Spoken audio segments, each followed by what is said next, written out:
that? I think so. I think we should be live. Yeah, just gotta wait for it to Kick through. show up on the screen so that I can. Okay. Yeah, there we As go. I chew through the rest of my drink here. We're rocking and rolling. I love chewing my drinks. That's you can chew them Coconut all you water. want. Nope, I'm good. Aloe water. Did you say I aloe love vera? You're drinking. Yeah, well, yeah, seriously. I like the aloe drinks that have the actual aloe plant. Really? Interesting. I didn't know that was a thing. I didn't Yeah, either. it's a thing at least here in Mizutucky, Kansas. Zutucky. I like that name. Mitsutucky. Good morning, everybody. As you can see, we've got a guest with us this week. Yep. A half-awake guest, I should say. Yeah, well, we're both also Yeah, we're half both awake, kind of in the same so. boat there. Fair. That's why I got coffee. As Angel says, coffee. Yeah. Java. Oh, I don't even have my mic's just kind of randomly sitting over here for. Now we can hear you. Yeah, probably not. Oh, we got it fixed, so should be able to actually hold the phone. Let me set my. He's getting going here. Yeah, I gotta set my apparatus back up here. This will help. We're just not with it today. There we go. Yeah. Definitely None not of us with it. are. It's okay. James might be, but. Anyhow. Not really. I forget thought. Yeah, we're gonna talk about let us know if you have any trouble hearing us or James or anything else. I can always reroute the audio through something that's not that TV. So actually, let me do that. That'll probably be the best if I just run it through the computer speak. All right, say something. James. No, testing 1, 2, 3. Oh no, it's still up on the TV for some reason. I have no idea why, but Scott said in the chat that it sounds great, so I think we're good. oh, okay, that'll work then. I won't Yeah. worry about it. Perfect. Easy peasy. Hi, Scott. Good morning. All right, so we've got James as a special guest on today because we're going to talk some staffer things. We're going Everybody to talk loves about the beer here first without the coconut water. I do like coconut water, but I'm sorry. Just we're shaking my head. I can't do it. I don't like coconut, so. oh yeah, the guy on the TV was in South Carolina bowling last night. Had some suspect ball reaction. I did get 5 when I got strike 5 to in the 10th of game 5. I needed strike 9 to win the match. So that was one. No. That's something I would do. That's okay. Yeah, that's rough. I approve. Yeah, it happened. You want to start with our beer here? Yeah, so we're gonna start with, and today is actually the 5-year. It's the 5-year anniversary, I think, of Norseman. My brother's brewing company was a few days ago, but they've been in business for 5 years, and so they're having an anniversary dinner tonight that we're going to. And he also released 5 new beers for their 5th anniversary. I don't know what he's gonna do when they get to like 12 or 13. That'd be a little Strange. Yeah, that'd be a little off, or hard to pull that off. But anyway, so we're drinking their Odin's One IPA, but he's triple hopped this. Which is their most famous beer. Is Yeah. He made it, and it was so popular when they. Yep. It was one of their launch beers. So they had 5 beers when they launched, I think, and this was one of them. And it's been so popular that it never left the menu. So It's very good. He triple hopped it, and so that's what we're drinking today. So happy 5th year anniversary to Norseman Brewing Company. Yeah, it is. It is, and James approves because he likes the Fantastic. food too, right? Yeah, James liked the food. He doesn't drink, but Yeah, they're what was it, the good cheese balls that I got last time? Oh yeah, those are good. Oh, they're heavenly. See, yeah. there we go. All right, so For my part, just so I can sound sophisticated, tea ice latte, white ice, whole milk, extra shot, and 2 pumps of caramel syrup. So that's my beverage of choice for the morning. yeah. Are you trying to bounce off walls this morning, or? So, No, I'm planning to be awake. yeah. I figured you didn't want to have a guest on your show who's gonna like fall asleep halfway through. So Well, here's the problem. I think we want to fall asleep halfway through. Do you have any more bowling to do, or I think you just said that you're headed back today after? No, I'm done bowling for the weekend. So Okay. I've had I was down here in South Carolina for the UVA's. They run a big triples event called Unholy Alliance every October. So for those that aren't familiar with UVA, it's basically a giant glorified travel bowling association. They've got a couple hundred teams and about 13,000 members all up and down the East Coast.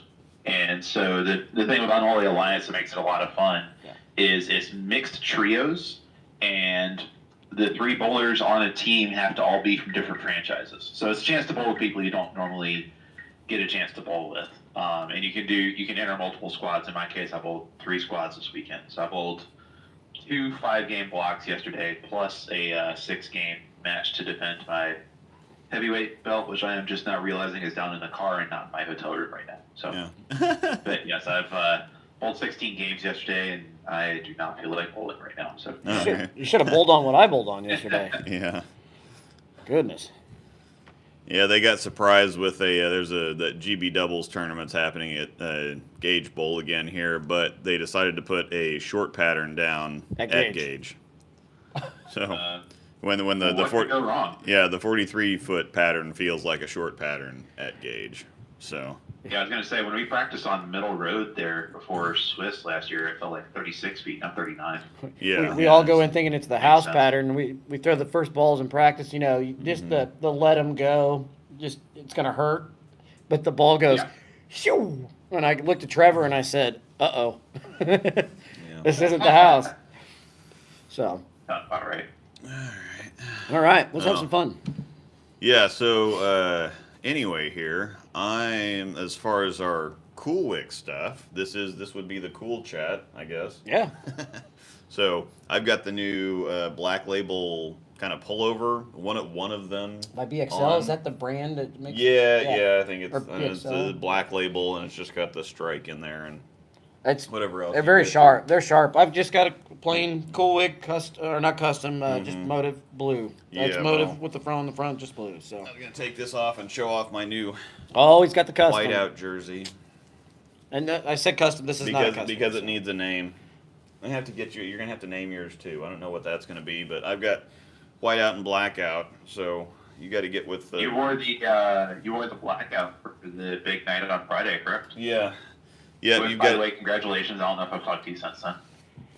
Yeah, thanks. It didn't happen very often for me. So when James put something in the Discord and said, "Hey, I shot 300, 800 again," it's like, that's nice. Our fearless leader over here shot Bills the other night, so congratulations to him. What ball were you throwing, sir? Yeah, I shot 300 Friday night with Hustle Camo. And it comes out when? It already came out. It is. I was a little late to the show on that one. I was talking to HQ about some stuff and didn't quite work out. What we were working out didn't quite work out, so I was a little slow on the draw on the Hustle Camo. So it's already out. So, by the way, the name of this jersey, because you wanted the name, it is literally just called Motive Plain Blue Coolwick Bowling Jersey. Oh, okay. You can, I think you can do it so you can type in Storm Plain Blue or Plain. Yeah. You can search in the chat just the brand Plain, and it gives you just the solid colors. So, there we go. Kyle. I'm not a flashy guy, so I just like to wear stuff like this. Kind of like what you're wearing. Yeah. Pretty. Yeah, it's just kind of. You show off your Bowler Smart stuff on the side and everything. I got my logos and everything, and it kind of lets the logos pop. It does. Looks good. And I'm finally getting stuff in that I don't have to wear a patch all the time, so I kind of got some stuff for Turbo now, so we're good. Well, at least for the patches, or not having to wear a patch anyways. So. All right. I'll look that up. So yeah, we figured we'd talk about some staff stuff. Everybody's kind of curious about staffer life and thinking that it's so much better and getting free balls all the time. And so James, a couple months ago, resigned from his Storm contract. Jonathan has been on and off a couple different staffs, but he signed with Motive at the beginning of the year after being off a company staff for a while. So long time. He was on with Jet back when they were a thing, and then I was actually with Storm in 2007 to 2010. Yeah. So he was. Know that. Yep. Yeah, back in the day. Jonathan was on tour for a couple of years too. Yep. Nice. There's a reason why I'm still sitting here. Yeah. Yep. All that tour money. I was a PBA member from 2007 to 2010. Actually, 2007 to 2011, I think. Well, I mean, Luke, you know the best way to get $1 million on the PBA tour, right? Yeah. You start with $2 million. Yeah. That's exactly right. No, you go to the Las Vegas Trojan Open or whatever from Kingpin. I was with Storm back in the bigger. I was with Storm back in the virtual gravity days, Mm-hmm. and I remember when that ball came out. It was so good. Like it was the cheater ball on tour. Everybody had one. If you weren't a staff player, you had a virtual gravity. I remember that. You had one. The ball was amazing. I could have had as many of those as they would have given me. Yeah. So Turn my sign on. Everybody can kind of see the sign on the. Oh yeah, actually well, I was a if we regional could hack tilt though, it so up a I chased the little bit. regional tour quite a bit. Yeah. Did some national stuff. That looks good. World Series of that Bowling, thing doesn't et really cetera, tilt but- back, does it? Not without it being. Sorry, we're fixing some. Raising up. That'll work. Yeah. So you can kind of see the sign there. And then Ish. also for me, I'm with jersey companies and things like that. So Yeah. we've got all kinds of stuff we can talk about Yeah. here. So anyway, that's what we were going to talk about. Was James is a free agent again? I'm pretty sure that's probably how it's going to stay, just because it gives you all kinds of options when it comes to equipment, and different companies do have different characteristics and shapes and feels and whatever else. So I do know a handful of people recently who have become free agents and are kind of intending on staying that way. And, Trevor is not interested in ever getting on staff with anybody. I think he's trying to convince himself to, though. Yeah. I really do. Yeah, but at the same time, it helps in one way and it kind of hurts in another way. Yeah. And it depends on how much, like for me, it doesn't make any sense for me to not be on staff because I don't operate so much I operate from this side of things and from kind of the industry company side of things rather than like a dedicated bowling side of things. Now, if I actually put some effort that way, that might be a thing in a couple of years, but by then I'm going to be 45 and I don't know, so. And then you might as well just go into a nursing home at that point. Yeah. Will it end be- up on the senior tour and there's Will you be a salt and pepper ginger? No, I'm actually going to be a silver fox, I think. 'Cause I got my I've already got all my daughter hair that's coming in here, that if you had hair, you would have Ta-da! you would have daughter hair. There's a reason I wear a hat on these streams, okay? I'm going silver. He just flat out went bald. So, Yeah, cutting out the middleman there. yeah. But Technically, no, you're right, Luke. Because I'm don't have definitely, daughters. I'm pretty happily a free agent at this point. Just in the match last night, I used balls from all three major umbrellas. I threw the Power Torque, the Pro Motion, and my VIP Affliction for most of the match. Power Torque, that's that baby blue one, right? Yeah, that's the that one that looks sort of like an Idol Pro that reacts like an Idol Pro with a Columbia label on it. I kind of thought it looks more like a Ripcord Flight. That kind of blue, right? It's pretty bright. Yeah, that's fair. But, Somewhere the between blues are very similar, but the reaction is 100% just a slightly stronger Idol Pro, which is awesome. But so I guess you want me to just kind of explain a little bit of kind of the story. Yeah, of yeah, why go I ahead. was Say, a how do you want free to? agent, It just kinda depends on how I do you got want. there. How do you want to start? Yeah, on just this? go ahead and start off with that. We'll start with you. Yeah. Okay. Yeah. So Beer holder. you mentioned, Luke, that if it's all about the bowling per se and not like just the other side of things, the pro shop and the YouTube side. Yeah. That does very much change the context of being a staffer.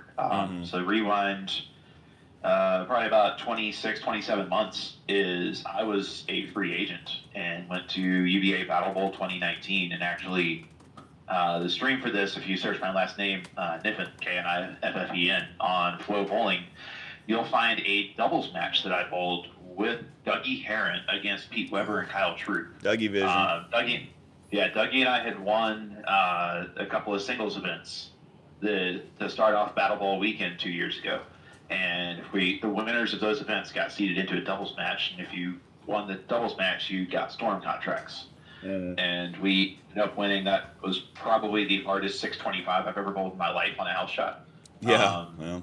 And I even came out and we kind of talked about the match and that experience of it a few weeks later when I was out there my first time in Kansas City. But it was that's kind of how I got on staff in the first place, was from the bowling, if that makes sense. Like it was not something I was actively chasing. Yeah. And it kind of happened, if that makes sense. And it was an awesome opportunity. I think I learned a lot and grew a lot from it. But I had always, like from day one of signing the contract, the way I was approaching it was, I will continue to remain on staff as long as two things are true. Number one, they continue to offer me contracts to re-sign when my current contract expires. Mm-hmm. And number two, until and unless I feel like I am missing ball reaction. Mm-hmm. Like if there's something I need to do in terms of lane play and shape management, and I feel like that is a legitimate need that I can't figure out how to fill within the catalog, then at that point, because again, it's always been about the bowling from day one for me. I mean, I bowled 1,300 games this year. Yeah. Like I bowl a ton. And so My hand hurts thinking about that. It was always kind of about that whole, it's all about the bowling. It's all about striking at the end of the day.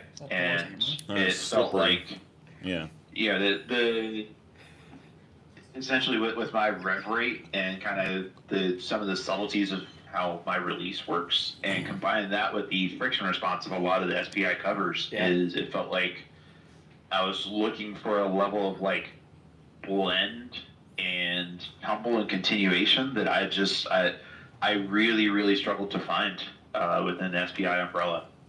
And aside from the spec balls, I still carry both of my spec balls around Crux Prime and a Pro Motion. I still carry an Idle Synergy literally everywhere because that ball is a cheat Pro code. Motion. Yeah.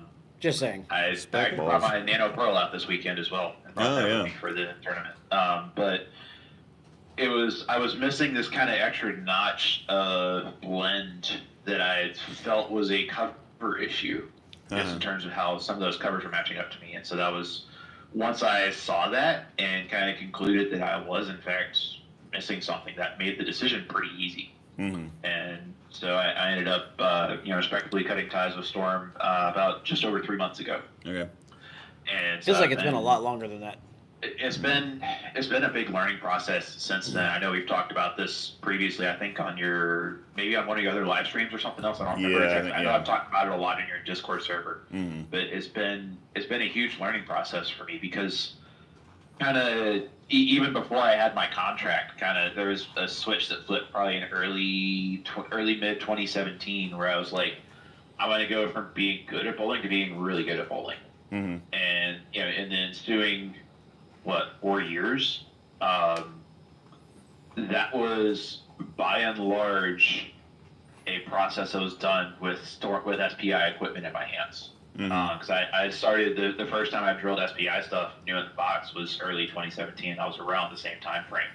Okay. So a lot of the kind of learning and growing and kind of building is like set of intuition and habits and kind of sixth sense, essentially, of transition management. A lot of that was built around SPI friction response. So I actually have that was honestly the biggest thing. Sorry, go ahead, John. What were you throwing just in general before you signed that contract? Just curious. Ironically enough, the Idle Pro was what I used to win the contract, but it was mainly Storm stuff. Okay. I would have to go back and look to see what my actual arsenal. I'm just curious if you were throwing. But it was a lot of Storm stuff, Okay. like Sherlock, the Phase 2, IQ Tour Solid. I think I had PBA did a limited edition IQ Tour Pearl, the PBA 60. That was the blue one that I carried around quite a bit. Yep. Marble Pearl, Codex. I had an Intel and a Beyond Ridiculous, the green ball that I really liked. Ridiculous. Okay, yeah. And I threw a little bit of motive stuff, but I hadn't really used motive to any extent since the graffiti tag days. Yeah. So it had been probably 4 years. Yeah. Probably about 3 years since I had thrown motive stuff when I signed with Storm. The transition to a Storm bag was pretty straightforward because I didn't have much that was non-Storm in my bag at the time when I did sign. Yeah. So in that sense, it was a pretty seamless change because I kind of geared my bag in that sense of almost playing for projection, flip, and tumble rather than project and flip and forward rather than kind of blend and tumble, if that makes sense. Like just kind of with the way my stuff was seeing the lane, that was kind of how I built this kind of it did this kind of without feeling it to a certain extent. Was it how do I say it's like looking for the ball to really flip and go forward, which looks really cool, and when you hit the pocket, the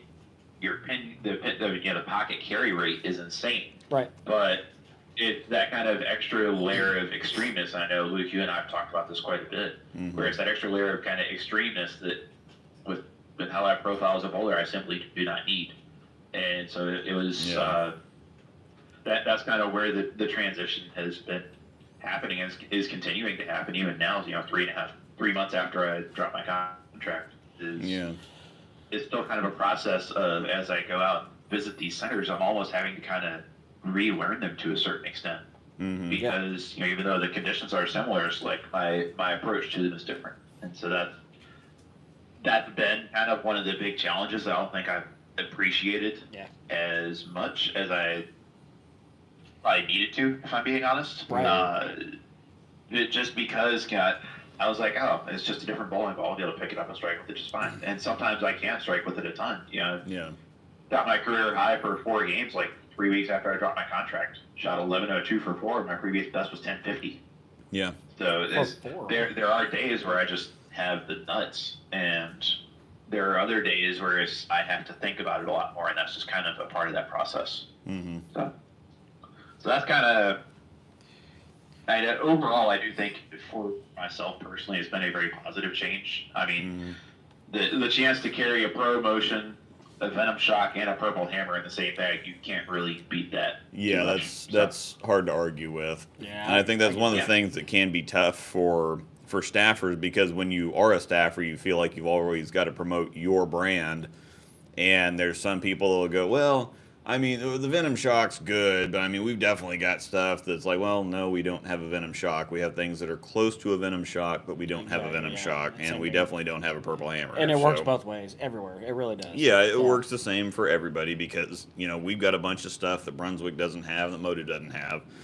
And so that's kind of the point of having multiple brands. But if you are a bowler who makes sure, and you're kind of in that, if you were bowling professionally, you would probably want to be on with one specific company because it would hurt you at certain times, but it would definitely, the extra support that they get, player or tour reps, etc.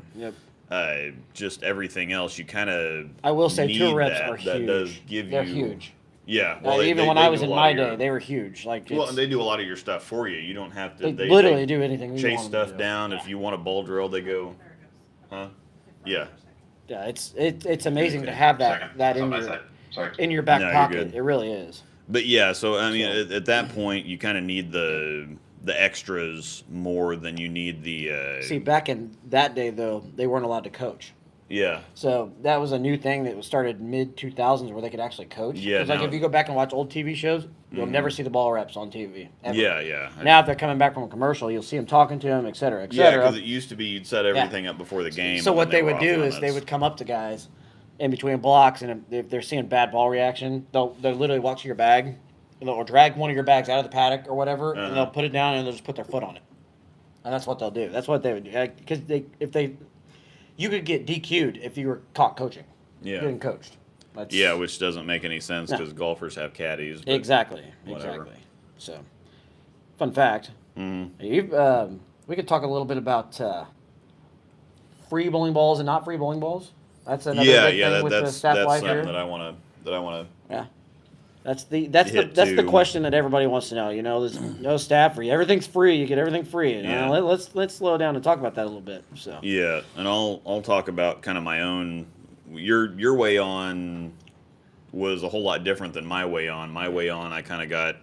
I'm a nobody from the middle of nowhere. I was just a regular ginger.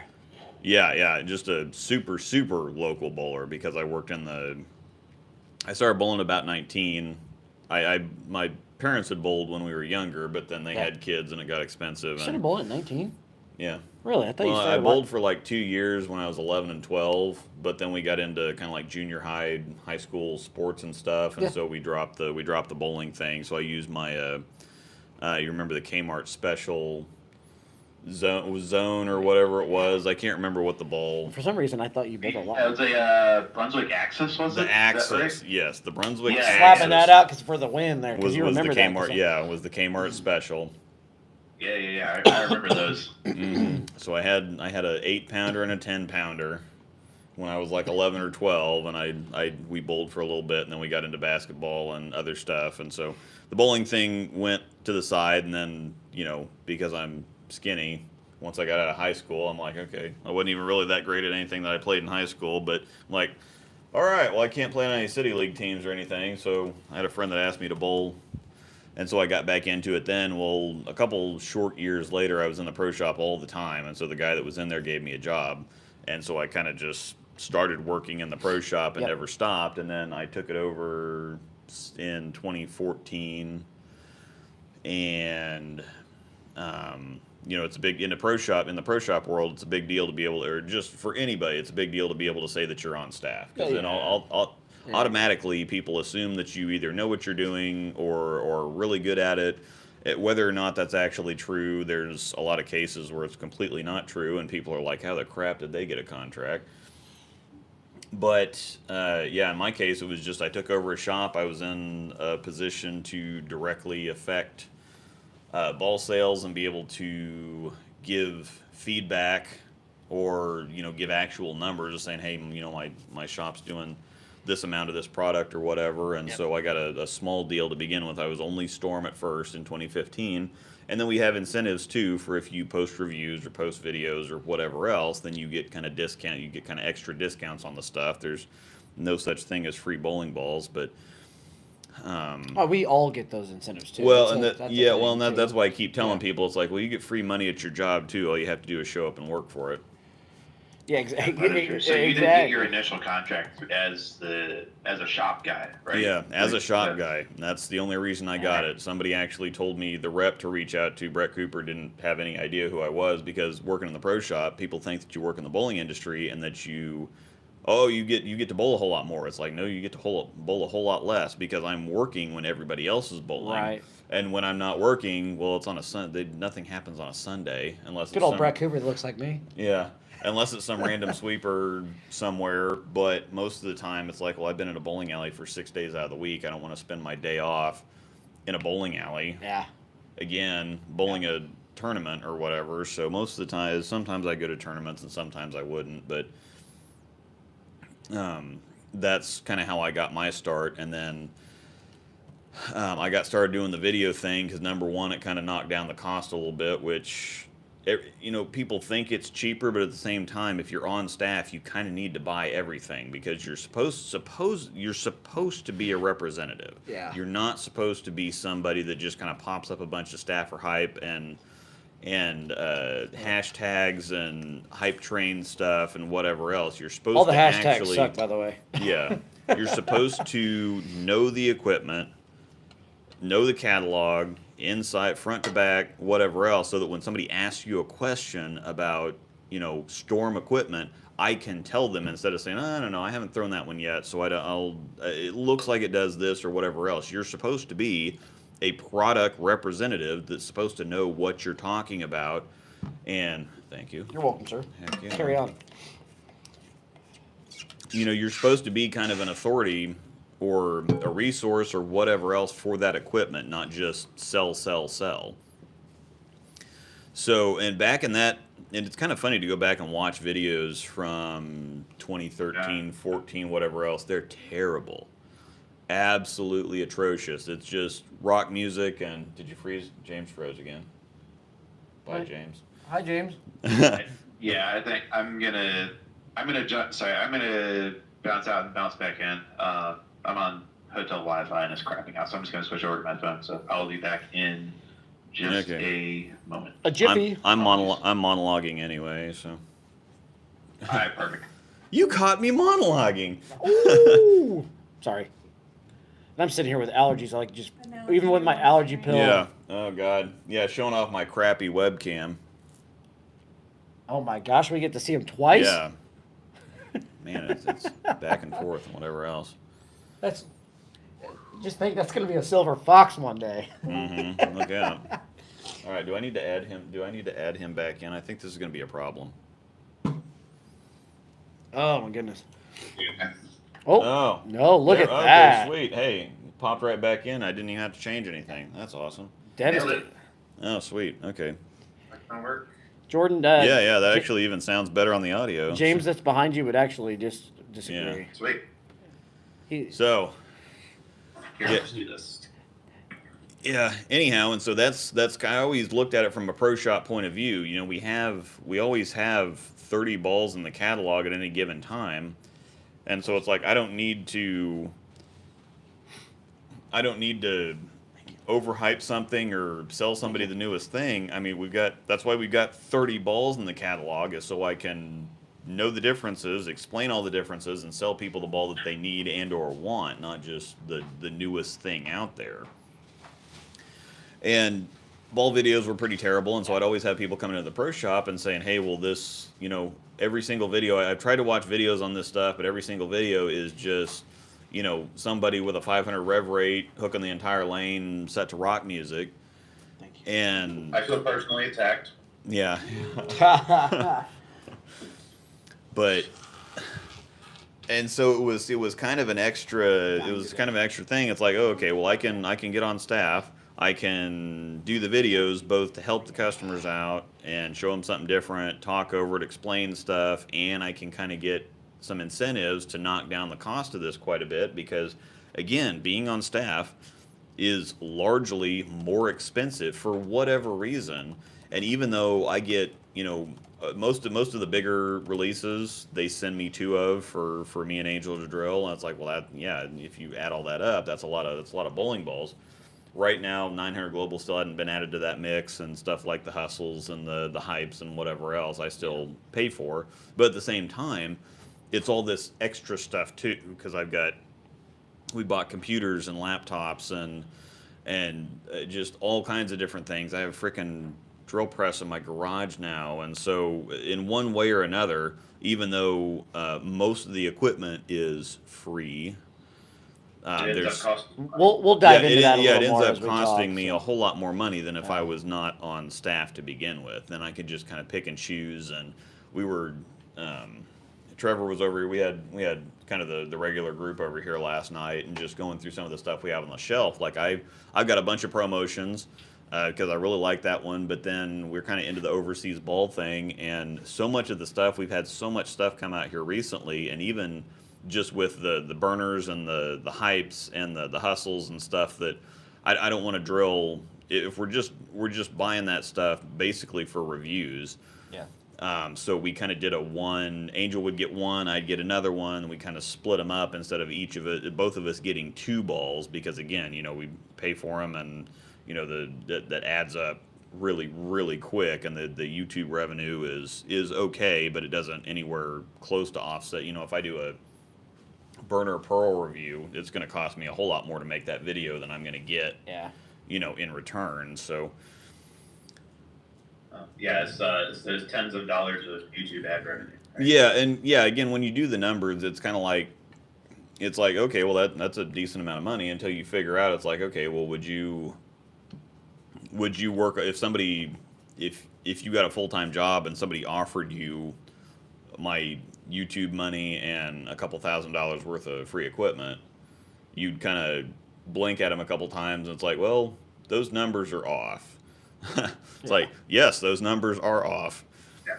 But So it's a kind of a double-edged sword. It lets you get deeper. We've been able to kind of get deeper and more involved in our hobby, and of course, some really cool things have come out of it. We got the Discord thing, and actually, there's a bunch of perks in the Discord and on the Patreon thing that people don't even know about because we're not advertising it for perks. We're doing it for people that actually want to be in the group and talk bowling and get into stuff like that.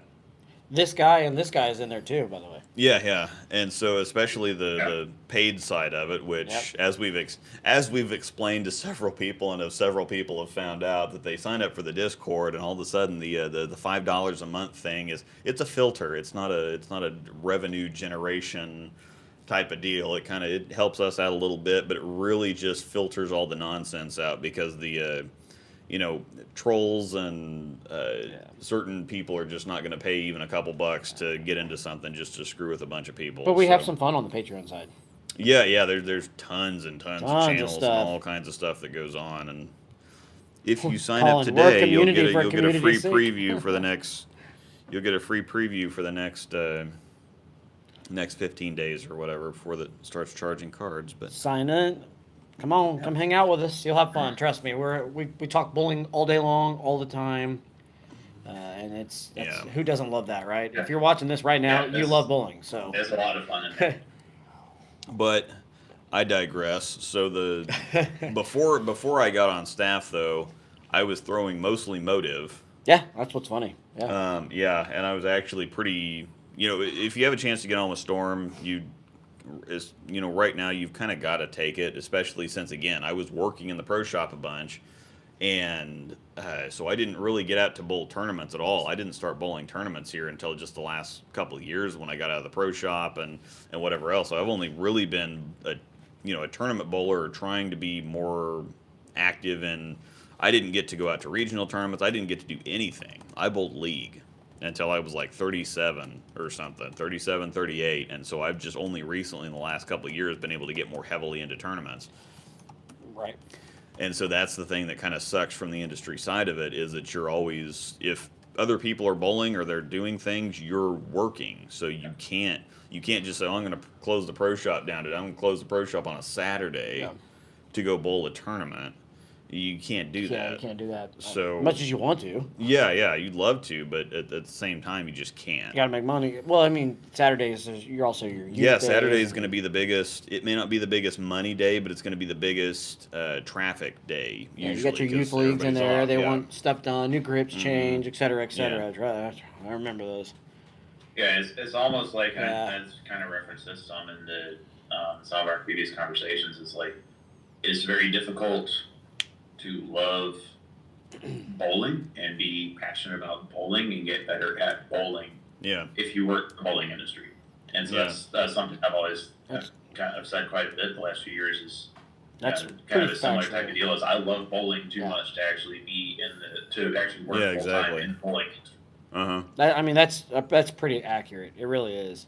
Yeah. So you've been now with Storm now. How long for exactly? 2015, and after. At the end of 2015, I started the YouTube channel. Or I had a YouTube channel. It just was weather and animals and whatever else. But I started putting bowling videos up, and they got pretty popular pretty quick. And so at the end of at the end of 2015, and the numbers were doing really well in the pro shop too. And so they gave me a bump from advisory to amateur staff, which opened up the rotogrip side. And it kind of sucked because I missed a lot of good rotogrip balls that year. So that was a significant bump from where you were at. Yeah, because I missed a lot of the rotogrip stuff. I missed the Menace, the Haywire, and the Hysteria, which were kind of and the Outcry. Oh, you missed the. Yeah, I didn't even think about you. I missed the Haywire. That's what you were really like. Yeah, that was the first year that Rotogrip really said, okay, well, we're not just the extra little company or whatever, and they kind of full on put the Hypercell skid, I think, came out that year too. You had actually drilled a Sinister and you had to put it on the shelf. Yeah, I drilled a Sinister. Yeah, that was the previous year I drilled a Sinister and I really liked it, and I couldn't throw it because I was Storm only. It was an advisory contract, and so I drilled a couple of the balls. Which was kind of funny because it's like... I'm looking at an Outcry, though. Yeah. Well, yeah, I finally did get an Outcry. Thanks, Kenan. I got one from Ken and McFalls that I that I don't throw a whole lot. That actually I really need to bring that ball out. That outcry? I was gonna say that outcry looks really good for you. That's like, the shape is really nice. yeah, Agreed. it's amazing. But the other thing is that we have a million balls that I'm sitting here staring at, and everybody, well, oh, it must be nice to have everything sitting around. It's like, well, yeah, but at the same time, stuff keeps coming Yeah. through. There's a bunch of stuff sitting on the shelf that I really, really want to drill, but especially the overseas stuff. Like I can't justify putting holes in balls when I've got 30 of them that I'm staring at here that already have holes in them that I can't already throw, and then you have some new stuff come out. Like I had the front 10 with the hyped hybrid Thursday night, and I really like that one. I really like the Electrify Solid. It's just there's too much stuff to. We actually got a good question here. This is good. We're going to get some good stuff here. I'd like to know more on the rules that comes on with being on staff. I think it's a real good question that's probably been on a lot of our minds. Yeah, it's been on a lot of the staffers' minds too, because staffers don't read their contracts. I'm actually one that read through everything. James knows staffers do not read their contracts. You get in the staff group, and a lot of people. Most people don't. Yeah. I read mine. Yeah. I know exactly what I have to do. Yeah. So, and that so yeah, EJ Tackett put motive on the map, changed my mind. Yeah, he definitely helped out a whole lot. Well, yeah, I mean, at the same time, like I said, when I signed, my bag was I only needed 3. I had a Covert Revolt, a Sigma Tour, and a Silver Tribal. Yep. That's all I needed. And so you kind of think, okay, well, I'd put in a couple staff apps to motive, but I didn't have anything to really tell them. It's like, okay, well, I'm a semi-decent league bowler, and at that point, they still... And at that time, they were still at that point, tiny. yeah, they weren't as big as kind of they are now, and it's one of the, well, thanks for... But, again, that's... When people ask about getting on staff, I mean, if they probably sent something that's like to their motive rep in this area and say, hey, do you know this guy? It's like, I have no idea. Never heard of him.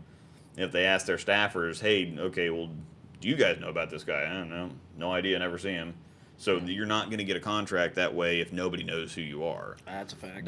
And especially if you don't know the regional rep, if you don't know your regional rep, which they're all over the place. Brett Cooper goes all over the place constantly. He bowls a handful of tournaments, but he's also making shop visits and everything all over the place. And if your regional rep doesn't know who you are, what do I do then? Yeah. But yeah, if your regional rep doesn't know who you are, then you're not some kind of person that's like, okay, well, if you ask the rep who, if you ask somebody who like Mark Henninger is here, it's like, oh yeah, I know Mark. He's, big name, whatever else. It's like, okay, that's a different story than if they don't know you, then you're either not good enough, you don't get out to enough tournaments, you're not influential enough. They want people that, number one, they want you to represent the brand, but they want you to represent the brand well. They want you to be very visible. They want you to be active on social media at tournaments where if you're the type of person that everybody knows, oh yeah, he's also great. They want you representing yourself on and off the lanes in a good way. Like you can't. We all fry out, right? We all fry out, but you can't have you running around cussing, kicking things, hitting things. Unless you're a professional. Yeah, unless you're a professional. That's a fact. I had a good little fry out here last weekend in Tulsa. We were in Tulsa last weekekend, but I did not hit anything, did not kick anything. I kind of just slammed my bags down as I was walking out the door. And I had a fry out in Tulsa too, but all I did was, kind of kick my spare ball underneath the ball rack, and then there's no like frying out and yelling and screaming and whatever else and kicking stuff off the rack. It was kind of come back and give the spare ball a good jab, and then you're deserved done with it. It deserved it. Yeah, well. Actually, I should have kicked their lane machine. It might have made it work better. Oh, I swear to God that they laid the pattern down backwards, front to back. They laid it down. Are you talking Andy B's or Broken Arrow? Broken Arrow. Hey, I bowled because there's no oil from the first 3 feet of the lane. There's friction outside of 5 until you get to 15 feet, where the oil volume, the pattern widens. The pattern gets heavier, and so I swear that they just took it front to back and they flipped it. So the dry part was at the end by the foul line, and then the pattern kind of widened its way out instead of starting out wider. It should start out wetter, ditch to ditch, up until the arrows, and then kind of work its way in. it did the opposite. It started out dry, and you could actually see the ball tracks up until the arrows, at which point they disappeared. So there was more volume, and it was wider after the arrows. So Yeah, it started like super dry and super low volume, and kind of worked its way out, where it should start like this and kind of work its way in and get drier. it basically went hook, stop, hook. Yeah. That sounds miserable. If you controlled the fronts, and saw the fronts well, you're gonna score. Am I right? Yeah. Yeah. Yeah, so if you could sell, and that's absolutely not what I do at all. And that's Now I'm the last person that I would have thought would have went down there and whacked them on singles and doubles, but Yeah. I didn't whack them in doubles, but singles. I mean, I shot 770 in singles. Yeah. And yeah. Well, that's the thing is with the pattern being backwards, there's not a whole lot of people that are going to score there. So I'm weird, so that's why I scored. One thing that Mark Davis just said in the chat, which I think is a pretty solid perspective, is yeah. being on staff is like a job where you have to. Yeah. Part of your job is essentially representing your employer. Exactly. Out of kind of the public eye. Yep. So that's Yeah. So I mean pretty solid summary of it, honestly. Is yeah. I mean that's the you got to think of it as being an ambassador for the company, like to do it well. I think if that makes sense. Yeah. I think you do have to treat it as you're not just representing yourself. You're representing. You're being a face for the company. I mean, people have eyes on you all the time. I mean, they really do. Exactly. Mhm. It's 100%. People know who you are, whether you think they do or they don't. They know who you are, and they'll be quick to throw you under the bus if you do something wrong. Trust me. And that's why a lot of pro shop staff or employees or whatever have staff positions, because they're in the best position to, number one, be able to sell the stuff, submit the numbers that they're doing, so Storm has an idea the companies have an idea what's being sold there. Do they need to focus harder on more certain geographical locations, or if you need to push a little harder, or and again, it's not just about pushing the brand and selling somebody something. I mean, because there's been several balls that have come out from other companies, and whenever Hammer puts out a Black Widow, it's like, well, we don't have a Black Widow. We got some pretty good stuff. We got some good stuff, but we're not Black Widow. Yeah, I get it. So, and there's just certain things, and Venom Shock. It's like, well, we've got an Venom IQ Shock. Tour, but it's not a Venom Shock. We've got a Phase 2 that's closer, but it's still not a Venom Shock. So it's one of those things where you just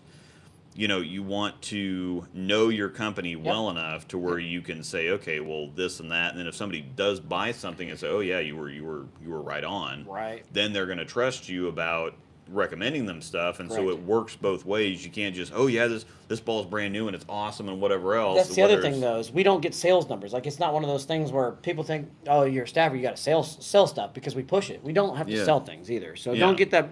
Like, if I suggest a bowling ball to you and you buy it, I do not get any credit for it. He doesn't get any credit for it. It's probably untraceable. Yeah, and that's another misconception too. People think that staffers, oh, you're just trying to sell that because you get credit. Well, no, we don't get that. So no, we don't get credit for it. That doesn't keep us our contract. Again, like James says, it's untraceable. So we don't get credit for it. That doesn't help us keep our contract. We don't get free stuff because of it. Yep.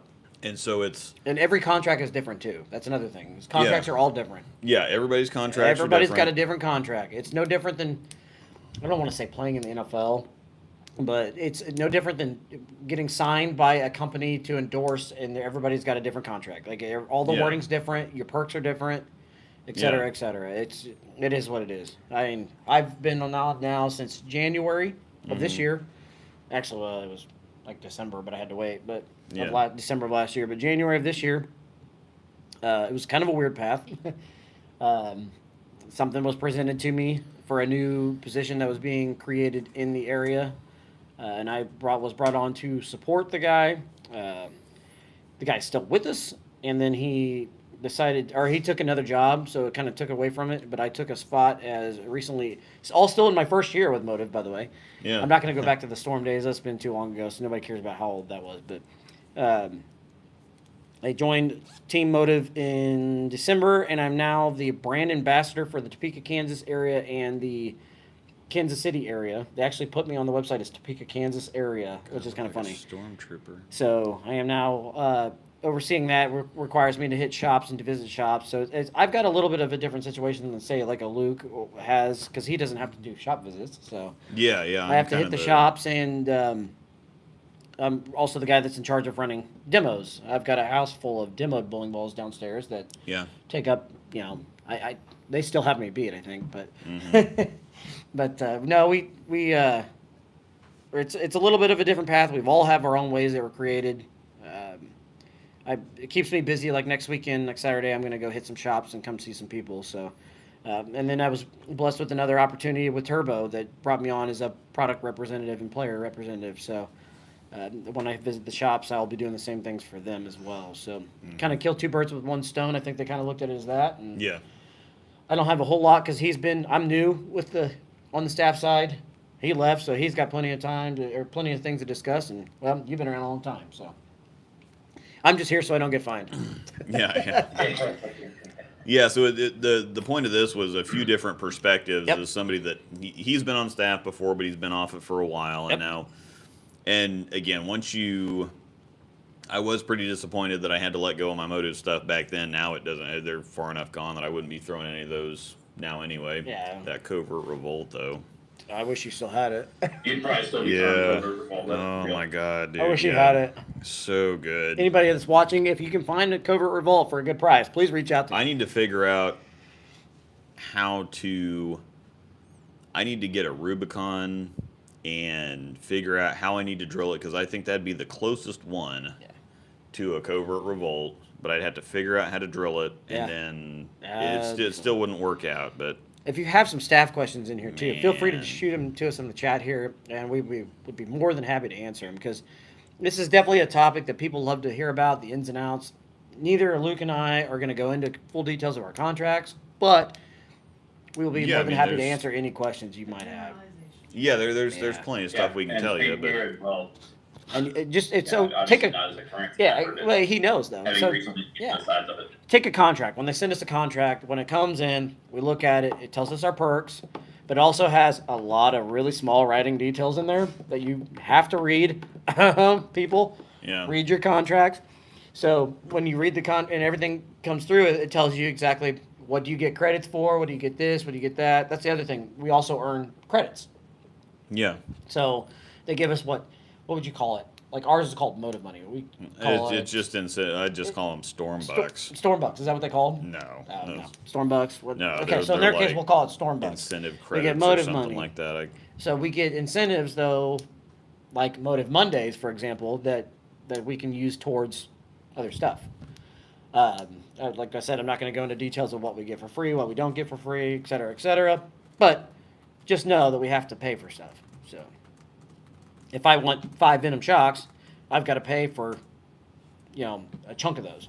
Same thing with him. If he wants however many bowling balls that he just absolutely loves, whatever he doesn't get or whatever his incentives, If it doesn't come in your contract, you have to pay for it. How about that? It costs more to be on staff, actually. That's 100% fact. Yep, 100%. Yeah, But well, and the free bowling balls that aren't free, you pay for it in time, so it's still not free. Correct. Yeah, it's not. It's definitely, because I spend most of my time, like we were talking about this. I bought a brand new putter 3 years ago or something, and 3 years ago was about when I started really getting heavier into the YouTube stuff, and so I spend all my time doing that. I travel for work, and so I'm on the road Monday through Thursday. Yep. And then as soon as I get home, it's YouTube stuff the rest of all my free time, even most of my free time in the hotel room after work at night, after mountain goating over bridges for 10 hours, is still bowling stuff. So I haven't golfed in 3 years. We played. We just went to Topgolf. Yeah. Yeah, we hit a ball. Follow us on Instagram, by the way, because you can see pictures of it. Oh yeah, we forgot to. We've got an Instagram page now that Jonathan's working for us. So the breakdown pair on Instagram. Speaking of that, We've let's got do a plenty of live cool selfie for it. How about that? With James in the background. Oh boy. James, look straight ahead. Look at the camera, James. Oh, good God. There we go. That's good amazing. stuff. Look at that. He's even looking at me. So y'all can see it if you can, maybe? Yeah. Just post it. It's going. Instagram page. It's in the description. had a good question from Jordan Leap in the YouTube channel. What are the rules as far as what ball brands you can and can't throw? Great. Love Storm, but have a couple motive and hammer balls that I still like to throw. So I guess I think, and Luke, John, correct me if I'm wrong with this, but it's essentially you're beholden to whatever umbrella group you're signed with, effectively speaking. So like Luke is on with SPI. I was on with SPI. That means we can only throw Storm, Roto, and Global. So those are the three brands that are under that umbrella. We are literally, and it spells this out in the contract, you're literally not allowed to throw anything else. You're not allowed to. You can own other bowling balls. You're not allowed to ever use them. And that goes the same for John on the motive. He can only throw motive stuff. If someone's on with one of the brands of Brunswick, they can only throw brands of Brunswick equipment, et cetera, et cetera. Are you guys really? There are some exceptions to that, I think. That is one question I actually have for you. Are you guys specific on bags? Can you carry a non-storm bag? That's what I was just about to say, is that it even gets more specific with that. Well, like, I am a Storm staffer. I'm not an SPI staffer. I am a Storm staffer. So whatever apparel I have, the bags I have, it all has to be Storm. Storm chamois. That's why I've got Storm logos on my stuff. I can't have a Rotogrip jersey or a Global jersey. I can't use Global bags. I have to use Storm branded stuff. If we have it, it has to be Storm, because I am a Storm staffer. So I don't know why exactly that is, but they kind of like to have certain people associated with certain brands. That's why, Wes Malott is a Rotogrip staffer. So you're always going to see him wearing the star with the Rotogrip bags and whatever else. And so even further inside of it, you're even, restricted tighter as far as your branding goes. And even then, like, as a Storm staffer, they want 50% of my bag to be Storm. I can throw the other stuff, but if I'm going to a tournament or something, I'm taking 8 balls. 4 of those per contract should be or need to be Storm. They don't really keep track of it that well. And it's nothing that they can really trace or whatever else. And half of my bag is Storm. Now half of those are discontinued. So you can use turbo bags, for example? No. See, that's the cool thing about us. So there you go. You're gonna get a little inside peek here. On our side of things, people would think they want us using the M bags, but I can actually run around carrying turbo bags. I can carry a turbo bag. I can carry motive bags. I wish I could carry turbo bags. The Vice bags are tanks. They're great. Or the Vice bags are tanks. I shouldn't say that, but the motive bags, they're the same thing. They're the same bags. Yeah. They're just tanks. You can beat the crap out of them. The turbo bags are great. Actually, I like them a lot because I think they're skinny. They're good. So I have several of them, but we can carry turbo bags. Motive bags, of course, they prefer us carrying them, but we can actually carry them. So I'll just slap an M on the side of it and call it good. But, all right. Yep. But trust me, we all have good things to say about other companies, and that's one thing I'll give nice credit for, is they make good bags. Yeah. Agree, James? Yes, that's all I use at this point is Vice bags. So they're awesome. Yeah. You want some more? So, no, you're still going, I'm not so good. Okay. Once again, we're drinking Norseman. What? Triple hopped Odin's IPA. Yeah. And so, if you're ever in the area, it's definitely a place I'd recommend. I'm there quite a bit. We're going there for their anniversary dinner tonight. Kratos, why did James leave? We talked about this earlier, if you want to go back and watch, but basically he felt that he was... Look at that. Yeah. But yeah, basically he felt like he was missing a few things in terms of ball reaction, and that's kind of why we were talking about this, because he got his Storm contract because of bowling, being a bowler, success on the lanes. And I got it a totally different way. It was on the back end. It was as being in the pro shop and then doing YouTube and whatever else. The bowling's always kind of been a secondary thing for me, and it's definitely a primary thing for him. So when it comes to the, his 2 rules, tell your 2 rules again. That'll get him back to the general idea there. Yeah. So I said this to myself from the day I signed my contract, was I would be on staff until and unless one of two things happens. Number one, as long as they keep offering me a contract, and number two, as long as I don't feel like I'm missing out on particular shapes, reactions, ideas of kind of in my arsenal. Yeah. And that was the reason was it's always been about the bowling and about striking first and foremost. And during strikes is literally how I got my contract in the first place. But I'm fortunate enough to have a really solid 9-to-5 job to where the financial side of being on staff, which I think we kind of touched on this a little bit earlier as well. The financial side of being on staff is not an incentive for me because I'm at a point where I'm okay with, if I need to just pay full street price for equipment, then so be it. Yeah. I can deal with that. Here's another question in here when you get a second. So. Yeah, I saw that one. James, Yeah, here, we'll let you answer this one actually, since you're our guest. How do you become eligible to be a staffer? It varies a little bit. Like we were saying a few minutes ago, there's different paths, kind of different stories of how you can get on staff. For someone like Luke, it was because he was working in a shop. Yep. And that's usually a really strong connection. Like half of the bowling world is about who you know as much as anything else. That is. And I think being on staff and kind of being in the right position and knowing or being in a shop. That is 100% the most accurate thing we have said all day. It's about who you know. It's not about how good you are. It's about who you know. Let's be honest these days. Yeah. Tell me I'm wrong. But by and large, most staff positions, whether it be someone on the amateur staff or regional staff or even national staff, or whether you get your contract through a pro shop. Yeah.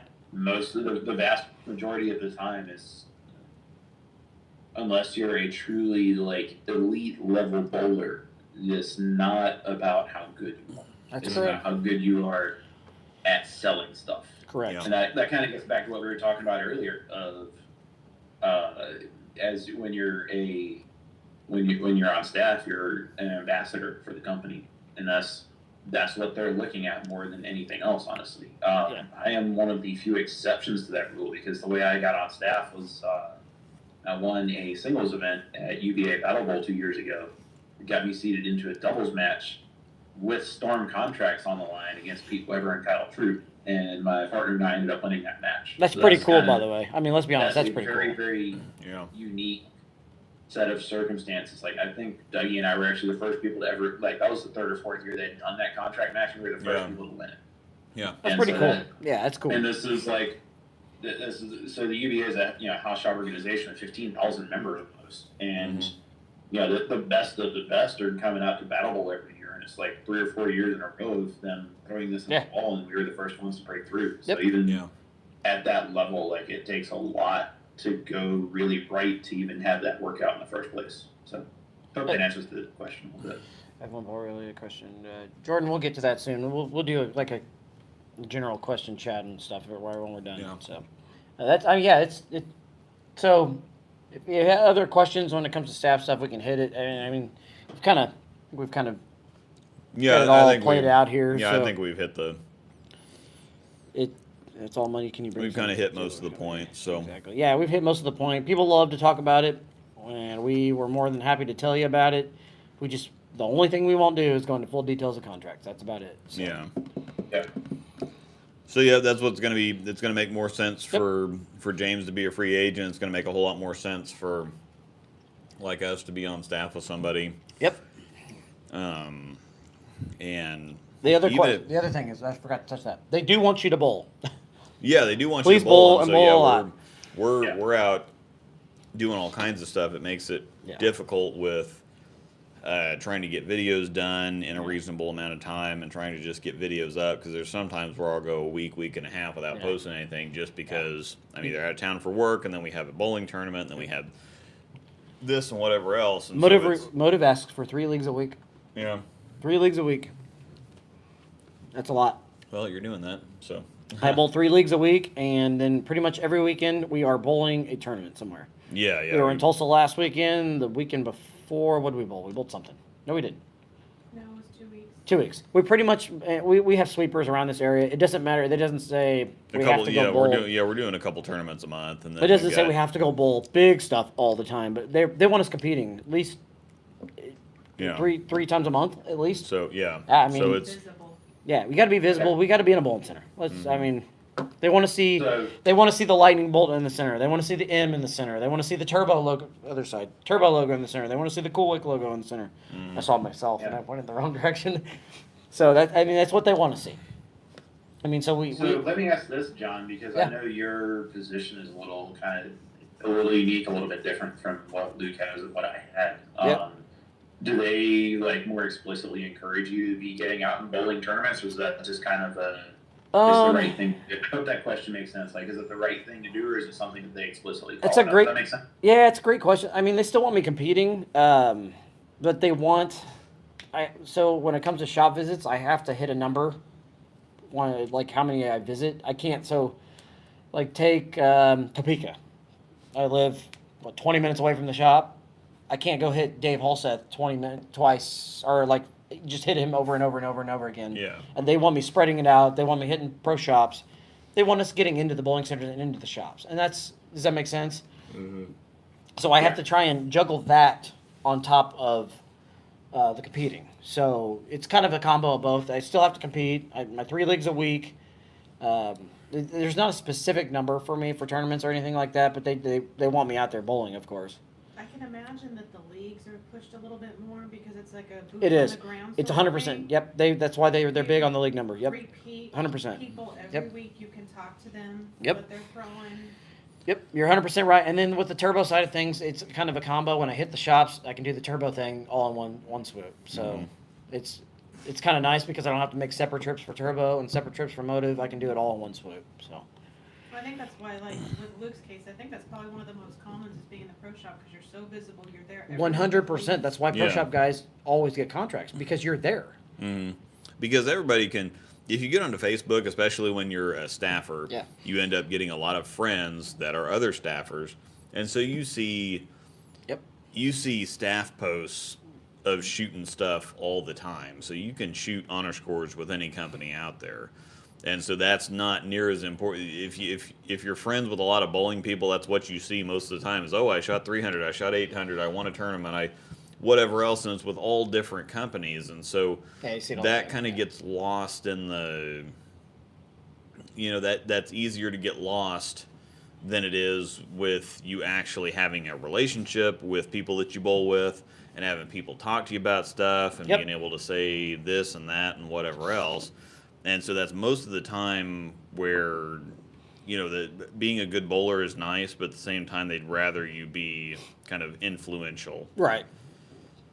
If you're a good bowler, you're definitely going to be influential. And that's the other weird thing about doing this is that there's a lot of, I would consider myself more knowledgeable about things than I am good at bowling. Oh, you're very knowledgeable. I'll so give you to that. say. That's but people see it's like, well, not gonna you're a comment on good your bowler, skills, so you 'cause automatically know shoot what knowledgeable.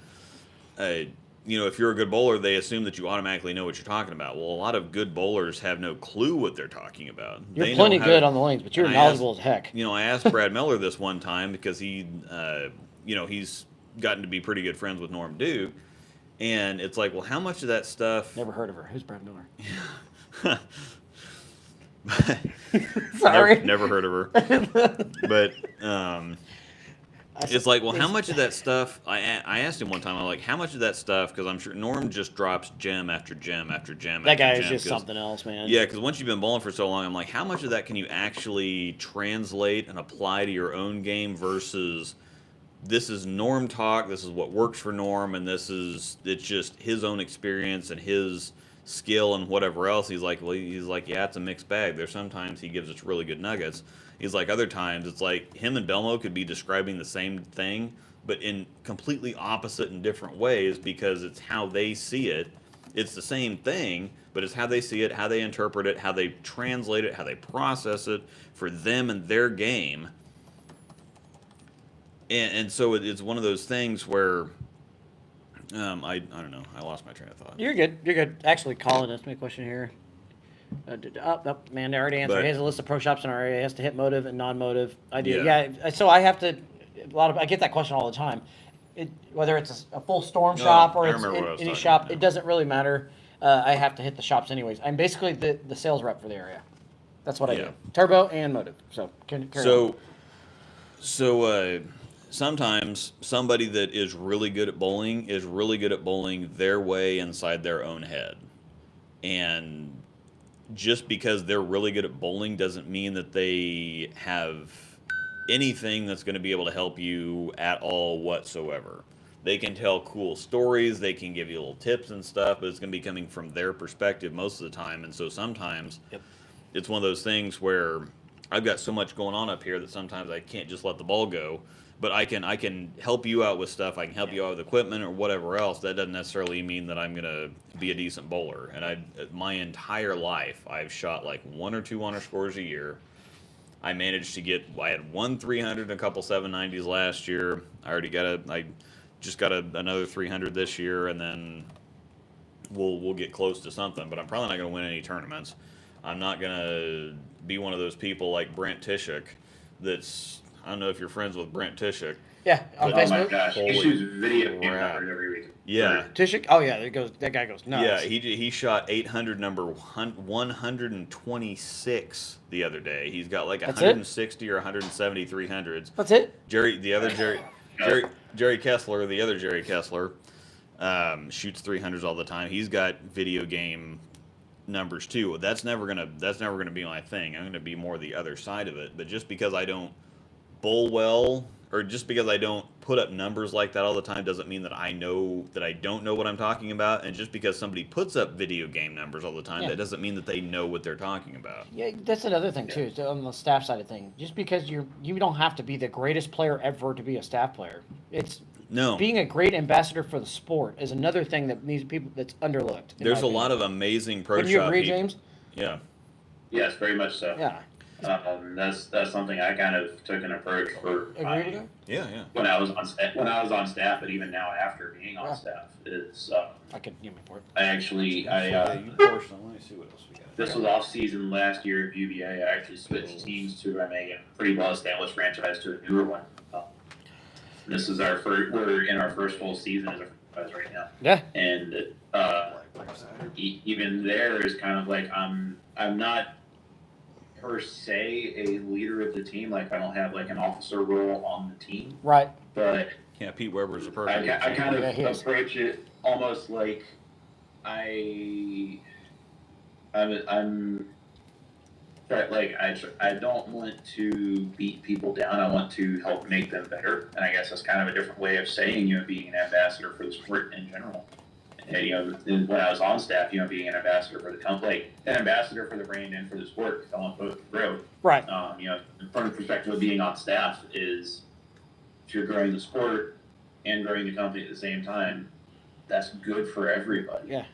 Yep. And that's the ultimate goal of all of this is we want, obviously, Luke being on the Storm, John being on a Motive, y'all want to see your respective brands get better.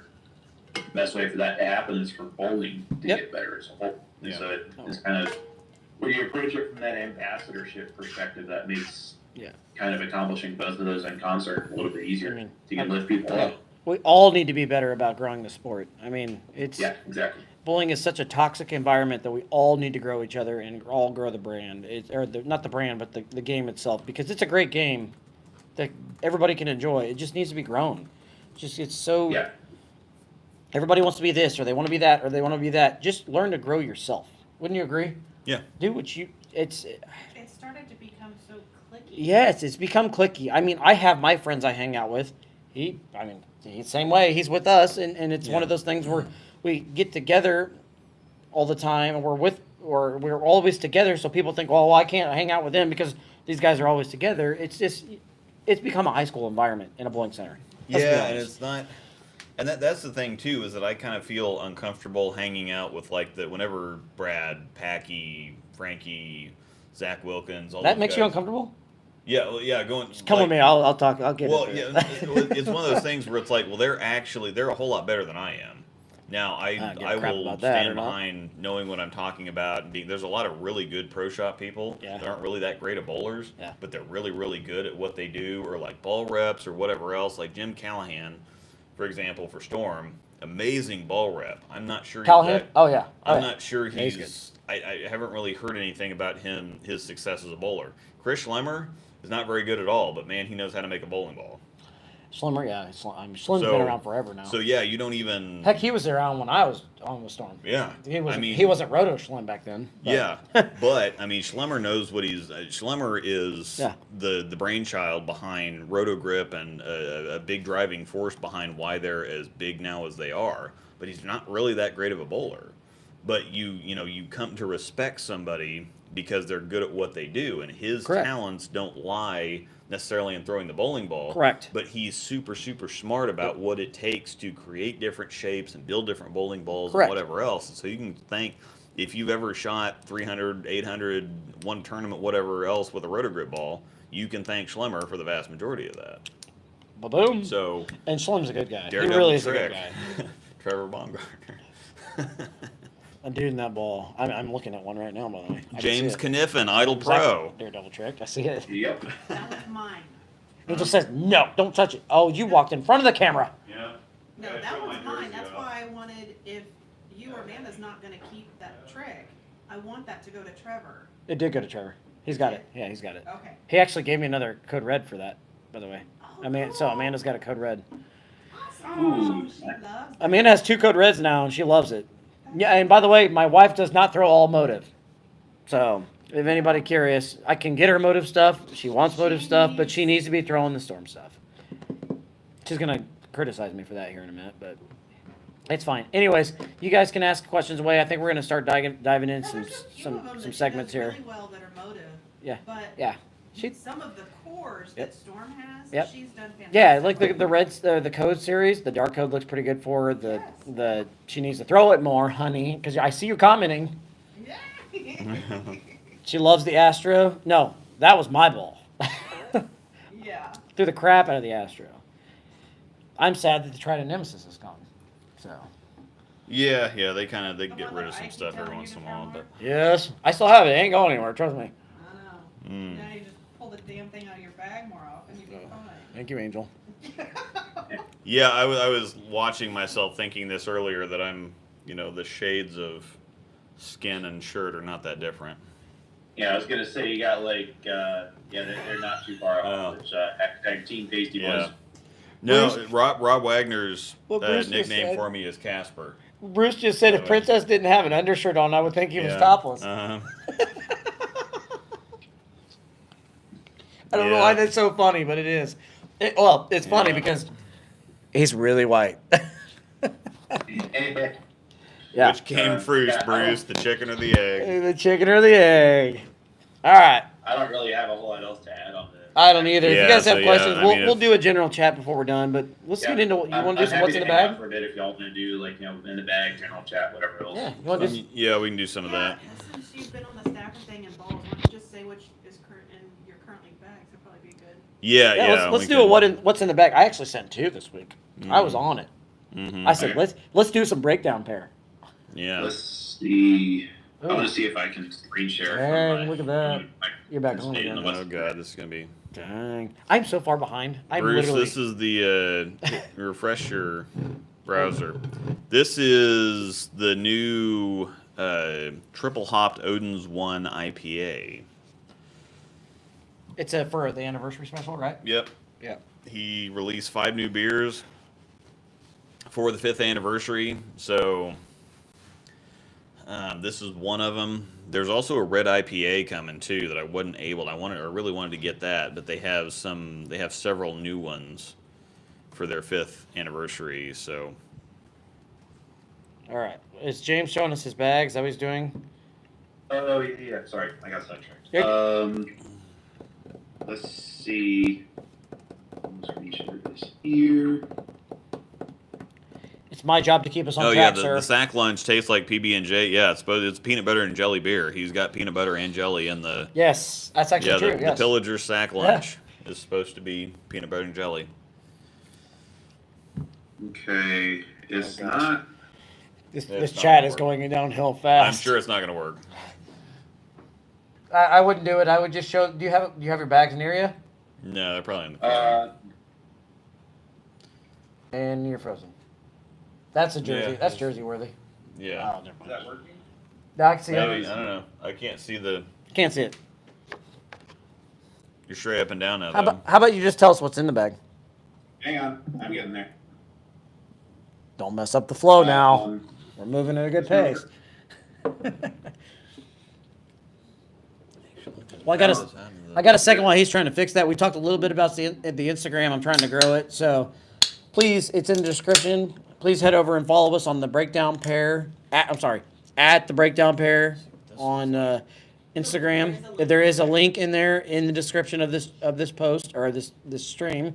Please. Once we get enough followers, we can Yeah. start doing Instagram Live. Yeah, once we get enough followers, we can do some Instagram live stuff. We can have fun. Luke and I can sit here before a show as long as we're ready because we all don't want to wake up in the morning. Ready. We can we can do some pre-chat talk Maybe we'll do it before, after football season when you go back to the other. and that's fine too. We can have so much fun. Luke and I we can just go Instagram live randomly, whenever we want. So. So you could do some We- dream league. I mean, we can still Instagram live. It really doesn't matter. But please follow us. Get that growing. We can have a lot of fun in there. We do post in there a lot. So please, All right. please. Thank So, you.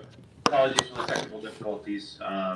It wouldn't let me share a picture from my phone to the stream while streaming, which is dumb. But anyways, so I actually just posted a link in the YouTube chat.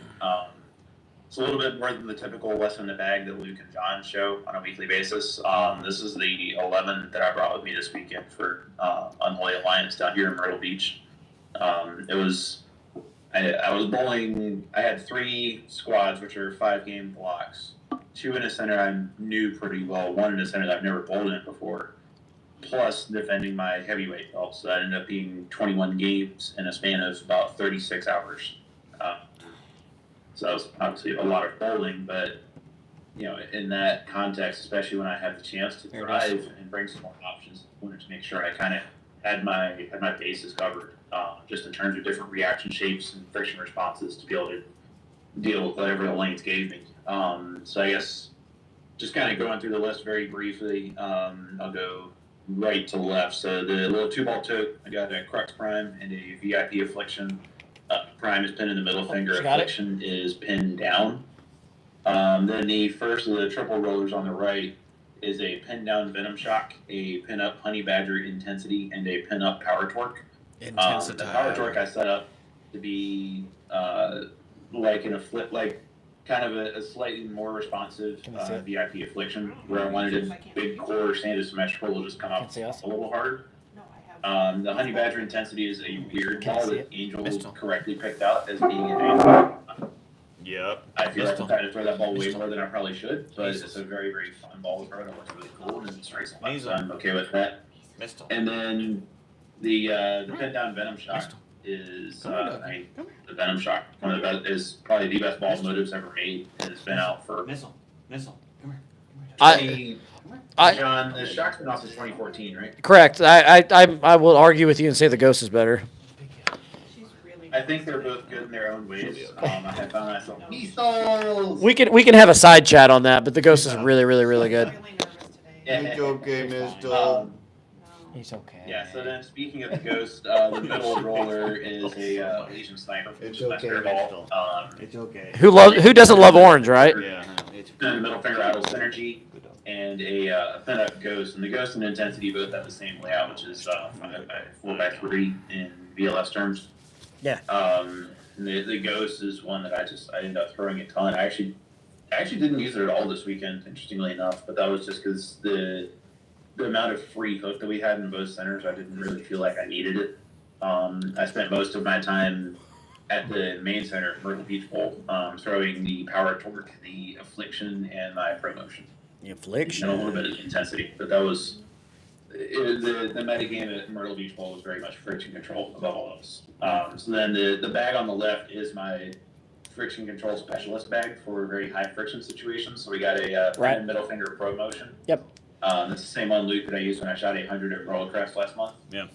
and then an Intel Pearl Special Edition, pinned above the bridge, and it's got some surface on it. So that's just kind of it's a little bit of a trick ball for me. I don't fight design intent that much with my surfaces most of the time, but I like having a weak rolly ball that's really clean, but then scuff it a little bit.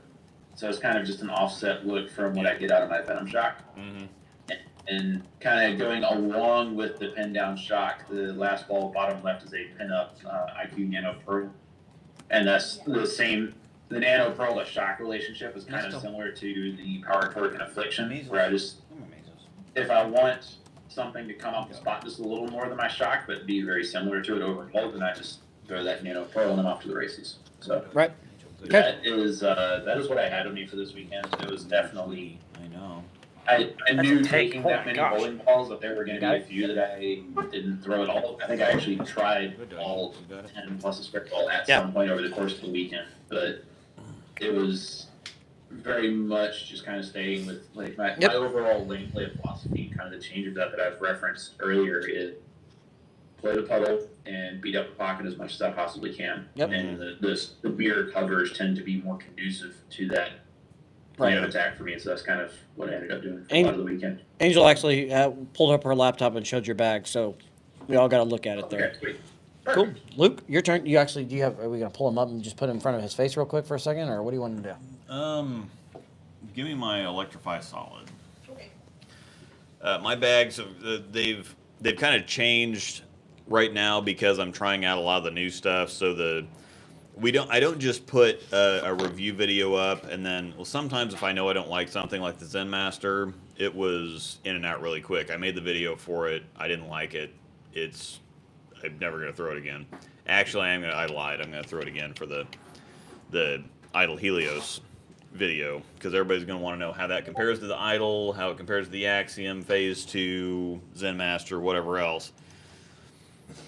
So, yeah, just plop that up there. It's pink, and we all know what that means. Yes, we do. So just for the people that show up for this, I'm going to let you in on the inside joke here. There is no inside joke. I am normally pretty technical and monotonous and whatever else when it comes to the review videos, and so I want to make some funny little joke about something. And so the hyped hybrid, I put in there. I wanted to make some little thing about it being pink because we have a bunch of pink bowling balls. I've got 2 IQ Tour pinks. We got some Badger pink Furies. We have pink Hustles. I just like the pink bowling balls because we don't have a whole lot of them over here. And so the overseas balls that have pink, the Hustle burn or the Halo burn that has pink in them, they just look sharp. And so I really like pink bowling balls, just period. So we've kind of halfway collected them. If it's pink, if it comes out and it's pink or it's got pink in it, we've got to get it. So, Or green for me. so yeah, I went to, I just was going to comment on something with the Hype Hybrid being pink, and I'm like, well, I'm not clever like that, so I don't have any, and so I like, okay, well, it's pink, and we all know what that means. And so I thought it was just going to be a one-off thing, but I got into the Electrify Solid video, and the Electrify Pearl is still around. So it's the pink and purple and whatever the bright one, and then the Electrify Hybrid that was orange and black, it disappeared pretty quick because the Electrify Pearl was vastly more popular than the Electrify Hybrid. And so I thought, okay, well, I was writing down, well, the Electrify Pearl's still here, and it's here, well, because it's pink. So, and we all know what that means. And so I'm going to keep dropping that into videos. I'm going to keep saying something about, well, it's not pink, or it is pink, or it's not pink, or whatever else, and we know what that means. But there's no punchline. There's no punchline at all. It's just I was trying to do something clever that ended up not being clever, that ended up being a whole lot more clever than I thought it was going to be. So It won't be in every video or it's going to be a little too much. yeah, I don't know. I get a little running joke Good looking ball, here. smells good. Yeah, that one's amazing. It's frosted cinnamon, so it's kind of like halfway between. It's halfway between like the Electrify Pearl, which is frosted cake, so And a it's got like fireball. it's got like a birthday cake type of deal. Well, this is like birthday cake plus cinnamon. It's And like a it's fireball. bunch of it. It's So 100% fireball. Yeah, it's super strong scent. Now Kenan says that his doesn't smell very strong at all. That's But what's cool mine about. is- They're all unique. As soon as I opened the Yep. box, I mean, because this came with the hyped pearl and the hyped hybrid and something else. I opened the box and the cinnamon just smacked me in the face, and so it's extreme. Mine's extremely strong, but it's great. So I like cinnamon. So What are you gonna do for mine? so you get it the hyped hybrid. Are you just gonna pop up my bag? Is that what you're gonna do? Yeah, we You can. just put it in front of. Heard. He's only got 20 minutes left before. Yeah, I know, we might have to you and I talk can go about a few little bit after. It's not a big deal. However, anyway, so I am actually, my league bag right now is all the new stuff. The Hustle Camo has stayed in there because I really do like that one. I wasn't just blowing smoke on the review. And Bills. I shot 300 with it the Sorry. other night. So Is that that's the hype hybrid? yeah, this Colin, one, this Fireball, one right I'm now is gonna the lick hyped it. hybrid. The hype hybrid is very MVP Pearl. Somebody also left a comment on one of my videos and said that looks very Wrecker-ish. And I'm like, yeah, that's the new hype balls are kind of a throwback to like Punch Out, Wreck-'em, Wrecker, that type of stuff. So that's really what they feel like. But I do like the camo quite a bit. But my league bag right now is, we just drilled the Trend 2, hyped hybrid for me, Electrify Solid, Hustle Camo. I am now using the spare ball because that white mix that off-white mix looks really cool. And actually, my spare percentage my 7-pins have gone. I'm throwing it better at the 7-pin, but my conversion percentage has gone up with a spare ball. Yeah. Wait, you're actually. I just want to point out. I just want to pause and enjoy this moment for a second. Luke Rollstall is actually using a dedicated spare ball. It Does kicked, not just embracing a promotion at it for the first time in like 4 years. But Can we it- please celebrate this fact. Thank you. all. it did kick one of the Confetti, promotions boom. out of my bag, so I'm only carrying around one promotion now, and this significantly bothers me. But anyway, You've got so- Trevor carrying around 2 now. Yeah, Every week. Trevor has 5 promotions now. By the way, James. Oh, what? Trevor has Already? 5. Yes, that's all that it took. He has 5 promotions now. Dylan's throwing one. too. Yeah. Dylan threw it yesterday. Oh, he did. Yeah. Okay. He threw- I was gonna say I didn't know if he got Oh it yeah. drilled or Oh not, no but no. He's throwing it. Mm-hmm. Oh, I guess I shouldn't have said that. No, that's Newsflash: Dylan Yeah. Burns is no longer with Motive. yeah. It just happened. Yeah, but anyway, so right now I am testing out all the new stuff. The Hustle Camo is still in there. That's one of my Can't actually throw one of it. my favorites right now. I threw that. That was the best look I had down in Tulsa. And I had a terrible look in Tulsa, but that's the best look I had at everything. The hyped hybrid is in there. Like I said, I had the front 10 with that Thursday Silly. night. The Trend 2's in there. The Electrify Solid's in there. I really like the Electrify Solid. The spare ball's in there, and then my new promotion. So that's my 6-ball bag right now. But I am camo? throwing the new stuff. Like I said, most of the time, unless I just know that I'm not going to like it, I'm just the gonna new throw stuff. money at that. Yeah. Bills. The new stuff. This ball is so dumb. No, this ball is stupid because we've the bowling terminology. Dumb means it's bad. Stupid means it's good. No, wife is not approved. So I think that's Luke terminology. And potato, tomato. Tomato, this is- tomato. a lot of the new stuff right now is basically IQs without being IQs because they've all got kind of lower RGs. They've got low differentials. And so that's what I think this shiny lower end stuff, like the Electrify Solid, is probably going to stick with me for a while. The camo's amazing. I mean, it's a better Hustle ink. It really is. And I hate saying better because it's all an opinion. But if you had a Hustle ink and you buy a Hustle camo, you will throw the camo more. I guarantee it. It's a better Hustle ink because I think that the Hustle ink's cover is like Thrilled Solid Sorry, I or had to do something it. I like just had that. to do It's it. an older cover stock. I'm like a kid. I Can't think- push that button. So yeah, I think that this new cover stock, I think this new cover stock is a little bit stronger than the ink cover. So the ink, when I compared it, they got the same layouts on them, and this is again a new Utah ink that I had to compare to, and I'm doing more videos about all this stuff.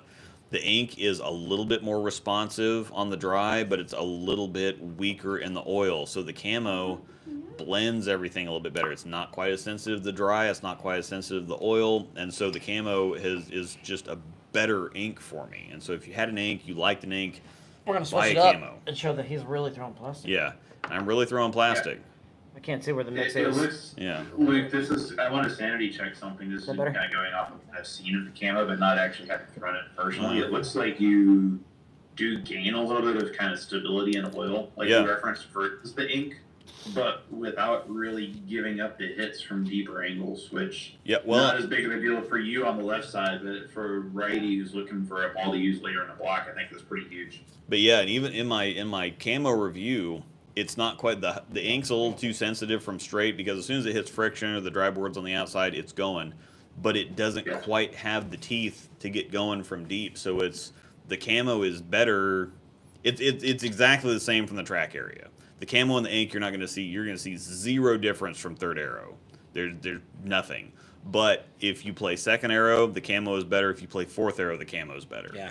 So Okay. it's a better. I still think your really spare is. percentage has gone up since you've. It's a switched to better this. ink. Yeah, and it has gone up. I don't like that I don't have my extra promotion in there, but that's more of my old promotion is now more of a tournament specialist type of thing. Guess what? You don't have to throw it down the lane as many times. So Yeah, it's yeah. fine. So You yeah, just save that keeping save that keeping the cover a wear- little better. Yeah, keeping the wear and tear off my good stuff. What for? Oh, we got a Halo Burn here. Angel's gonna show off a Halo Burn. It's The plastic pink, and we all hybrid know what balls that are the means. Moto Polyethylene Sniper or Polyethylene Sniper. Yeah, the mix is really good. I've been really happy with that off-white mix. Plus, it matches my jersey. Polyethylene Snipers. It's plastic, folks. Rosedal It's 10, freaking Paws plastic. 10. Don't get me started on that. Yeah, hashtags. The Halo Burn. There's been all kinds of people that have put inquiries out for Halo Burns now. I really like this ball. I really like that ball, and so we've got a bunch of. I always forget about that kind of the charcoal swirl or that like dark gray swirl. Like Yeah. that looks Uh-huh. so nice on that ball. Yeah, so it's just Well, and it was super really cool. hilarious because he drilled it righty. That was a gift from Tawny. And the night he threw it in league, he hated it. He's like, "This is the stupidest thing ever. I'm never used." Well, because I threw it again. I threw it with the. I wasn't throwing it great right-handed, but I threw it with the Halo Pearl. And I'm like, well, the Halo Pearl's better. The burn is just, it's too early, it's too slow, whatever else. But as soon as I get into high-friction houses, that's what you were talking about, your high-friction bags. Sometimes stronger covers look a whole lot better in high-friction situations. Like I took my Parallax to, it looked really good for KC Open, and then it looked pretty good in Tulsa if I'd have thrown it better. I wouldn't know. Wasn't there? But yeah, you were in Tulsa. Well, I mean, Yeah. Parallax. Even with my side is I wasn't in it's not Tulsa, I quite was at as home. Or on my side, if you look at that friction control bag, Kansas City Open. Yeah, that's like two of the earlier leading covers the Storm has ever made. yeah, Plus a 2,000 grit, pretty strong Pearl ball from Radic. yeah, You know, is like a ProMotion, an IQ Nano Pearl, and a Intel Pearl SE. Like those are not like super duper clean balls, especially how I got them all set up. yeah. But they That's blend. something is like Look how far behind I even am. bowling. Literally just When picked I was up out there the for KC Open, was I used I have. uh, I have. Go ahead. Sorry. We're just keep Yeah, talking. no, I'm so far behind that Luke literally just picked up missile. Yeah, yeah. That's how far behind my the computer same is. idea is like even when I was out there in Kansas City for KC Open, is we were bowling in a couple of very high friction centers, yeah, and I think We're always bowling on the friction in Kansas City. stuff that I used to look good was a ProMotion, a Venom Shock, a Venom recoil is drilled pretty strong and rolly, and a Jackal Ghost, and those are in high friction centers. yeah, And it's almost like this was something I struggled to learn initially. This is part of the learning curve for me with Kansas City was just like figuring out ways to be nicer to the ball and kind of let the ball do the work for you. When you do that, that lets you use those stronger balls to really blend out the jumpiness. Yeah. And you might give up the occasional pocket, like you might get 9 on pocket hits a little more, but you're not. You're going to get 6 a lot less, and that's Well, the big thing. That's always been my big thing. Is 9 spare is a whole lot better than S63.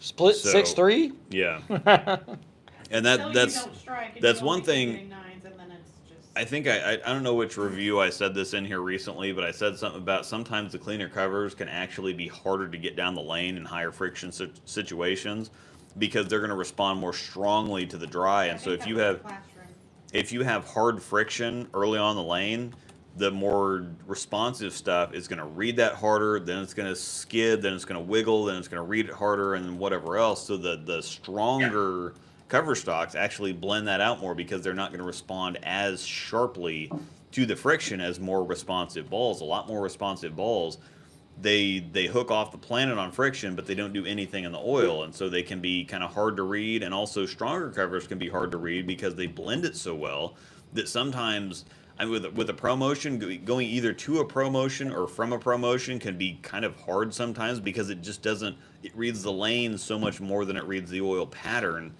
that sometimes Did you you say don't going know. from a promotion to a promotion? Well, no, from a ProMotion or to a ProMotion. Oh, So I if thought you you're said, us- I'm sorry, switching. Yeah. I'm sorry. Yeah, go ahead. So if you're using one and then you go to another, a normal reactive ball, or then you're using a reactive ball and go to a ProMotion, it reads the lane so much more than it reads the pattern. So sometimes it can be hard to figure out exactly where the hard dry is at and where the hard, where the hard oil's at, because it blends it all so well that yeah, some stronger balls like the Parallax has been invaluable recently in higher friction situations because it's so slow that it just blends everything. And the ProMotion's the same way. It's a big time bailout ball because if they're tight or if they're spotty or if they're whatever else, it's gonna at least get you 9 the majority of the time, unless you just throw it terrible. Yep, I agreed. He does. Do you have? Are you showing my bag? Or do you want to show my bag? You don't have to mess with it. No, we just talk about it. I don't remember what's in So, it. It's changed yeah. so much on a week-to-week basis. Well, It is Gage and it is Royal Crest lately. So we've been working with Jonathan on some pin down stuff because you got a lower rev rate. You can hook it. It is You getting can better. hook it if you need it. The to. rev rate's increasing after throwing it. Yeah. So yeah, and you got some mechanical things figured out, and so you're getting on it better. Angel's got some things figured out too, so she's just really dumping on it Just the last. Essing on it the other night. Yeah. My goodness. Not gonna say the So- full word. So yeah, Jonathan, we're all throwing it better, and I think I've been throwing it bad since March. Heck, I threw it good yesterday. Yeah. So yeah, you threw it good on a short pattern at Gage for. 560, Yeah. 570. Trevor didn't even shoot 600 yesterday. I mean, I threw it good for. Well, the we last- walked in there thinking it was a house shot, so we brought equipment for house shot. I threw it good for 5 games at Broken Arrow in Tulsa and shot like 560, and then 560, 580 or something. Trevor's like, if I'd had your thing, I'm like, yeah. Trevor, the best lefty on the planet, and I'm not even kidding. Trevor shot yeah. 630, 650 for doubles and singles in Tulsa, and so I'm not even worried about. Hey, I'm not worried about Makes me going feel even 560, better. 580, or 560, 60 or whatever I went. Angel, Like, can you my put my feelings are not bag? even You hurt got at all. that. Oh yeah, she pulled it up. So Jonathan's been using. We've been working on some pin down layouts for him. We went pin down on his VIP Affliction, which is already a slow and smooth ball, but I don't know what's there. by going pin down on it, How many jackals are there? I know there's 2 jackals. Two jackals, so that's Lawrence. That's That's so Lawrence. yeah. That's Lawrence. Give me the So other we've one. Is that the other one? done pin up and pin down Ghost because he really Yep, likes that's Lawrence. the pin up. The pin down is something that's the pin down stuff is going to be, it raises the RG, lowers the differential, Yep. and so it makes the ball want to naturally get down the lane a little bit easier and then blend the back end a little bit easier. It's not earlier and smoother, it's longer and smoother. So this has been designed where if he's got any kind of over-under, Lawrence is a little bit more over-under than it has been in previous years. Not that James noticed when he was here the other night, Yeah. but there's a little bit more friction on the ditch. Yeah, there's a little bit more friction on the ditch, and there's a little bit more oil in the middle. And so if you're having over-under problems, the pin down stuff is going to allow you to trap it a little bit more, stay on top of it, stay in front of it, so you don't have to open your angles up to get the ball down the lane. And then, sometimes depending on if you hit 5 board versus 7 board, it's either going to turn sideways or not wiggle. I'm laughing at that bag. It is so Gage. Yeah. So my Gage bag is 2 shocks, 1 Yeah. pin in the ring, 1 pin down, Pride, pin down, Pin down. Ghost, pin down, Fatal. a plastic ball, and a fatal pin up. Literally, I carried 1 ball in my bag that was not pinned Yeah. down. Mm-hmm. That place is ridiculous. Yeah, Gage So- is crazy. So yeah, you see the 2 shocks. I have 1 pin in my ring, and I have 1 pin down. I want to say it's just It's just below my bridge, I want to say. Yeah. Yeah, so I don't Alright. throw that a ton there. I'm still trying to figure that out. That shape there, the pin down ghost at Gage actually looks really good. This is a really Really good good. question. Do you throw spare balls, Jonathan and James? Do you throw spare balls at left side spares, and do I throw spare at right? Do I throw the spare ball at right side spares? Committed to throwing mine at everything this season. Angel throws plastic at everything, no matter whether it's on the right side, left side, whatever. I've If I got. throw a second ball, it is a spare. The only one I have not done that is with the bucket. Yeah, if you have sleepers or something like that, sometimes you need a little bit. I of actually angle into it. use. I usually, if I'm going to throw hard and straight at a left side spare, you probably seen this. I use what my strike ball. Most of the, on a house shot, yes. I think at Swiss. I even did it Swiss because I Yeah. feel like I can't come out of it flat going that way. I've tried it, so I kind of have that. So reactive, if I miss a Yeah. little right, it's going to give me that. If You I know get what I mean? if I get my shoulders in the right Yeah. direction, yeah, I can throw plastic at everything. Now I I don't prefer to throw generally plastic. do it on a house shot. Yeah. If it's on the right side, or for those guys, if it's on the left side. No, yeah, we haven't Generally, I got to go ahead and throw it there. reactive at it because reactive gives you a little bit more mist room, or quite a bit more mist room actually. Just- if you've got that puddle in the that bag middle is so good. and you just hook at stuff on Had the two on the shots, opposite one side. side. So for it be the left side All for a pinned righty down and the except for right pinball. side for a lefty, it's so much easier to just hook into it. The recoil- So that's what oh, I do spare most of ball's the time. pinned down to However, my I palm. can throw plastic at the stuff It's if I need plastic, to. I don't care. Yeah, that's pretty much exactly where I am as well. Is like even this weekend, I bowled like 21 games in 2 different centers, and I didn't miss a single pin in 21 games. Granted, it's all on house shot, and I was hooking at all my spares. Yeah. But, Yep. yeah, I'm able to be. You can like, throw- It does get a bit of mystery when you're on softer patterns. But you can throw That's- reactive. ahead. You can throw reactive or What's the- plastic at left side spares, right? I throw resin at left side on house shot. That's what I throw. I'll throw resin on left side spares regardless. It doesn't So, bother yeah, me. I can't do that. So here's the thing: is like, even me backing my hand out of the ball is still a 350 rev rate. Yep. And so there's only so much I can do to make my ball not hook. And so because of that, that's actually part of why I like having the Allegiant Sniper is it bends just a little bit, and I feel like I can control that. So I am getting better. And I think I mentioned this in the chat a second ago. Is Yeah. I actively work when I'm practicing, and even sometimes in my more casual league settings, I'll actually use that as practice time to work on shooting stuff straight on the left side, just to get the reps in and stay sharp with it. Yep. One thing that I actually do, John, that might be worth a try for you is I don't go very steep cross lane at my left side spares. I Like actually, a 2-pin, I'm looking at 21. A 4-pin, I'm looking at 24. I actually 27, I'm move- looking- I actually move pretty far left on left side spares. I Yeah. pretty much just So just you're tighten not everything up as practicing possible. Oh yeah, tighten everything up as much as possible. 10 pins, so, or 4 or Yeah. 6 pins or 6 tens, whatever. It's cross lane, and I don't know. I figured out that like the snipers don't hook if you learn how to flatten it. Yeah. Oh, so sorry. Riley has yet to learn That that. does help a little bit Yeah. to kind of like that was Tell them to throw something 'cause I'm spares not one very- handed. With how much I end up keeping my shoulders more open, You know what I mean? because I do hook the lane more most of the time. I am not good at going Yeah. extreme right to left, and so like the way you see some guys shoot like a 4-pin, for example, like Yeah. Barnes, I think shot a 4-pin over third arrow for a really long time. Yeah. I can't get the ball that far across my body that consistently. I'm not great at shooting at left side spares. Where I really excel on them is when I'm bowling on something tough, like Swiss. I actually cover them, and it's what's weird. If I go bowl on house and I try and throw straight and hard at a left side spare, I just flag it, and I don't understand it. Maybe it's a mentality thing.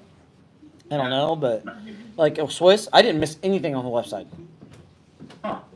Go figure. Oh well, I missed a couple 5 pins.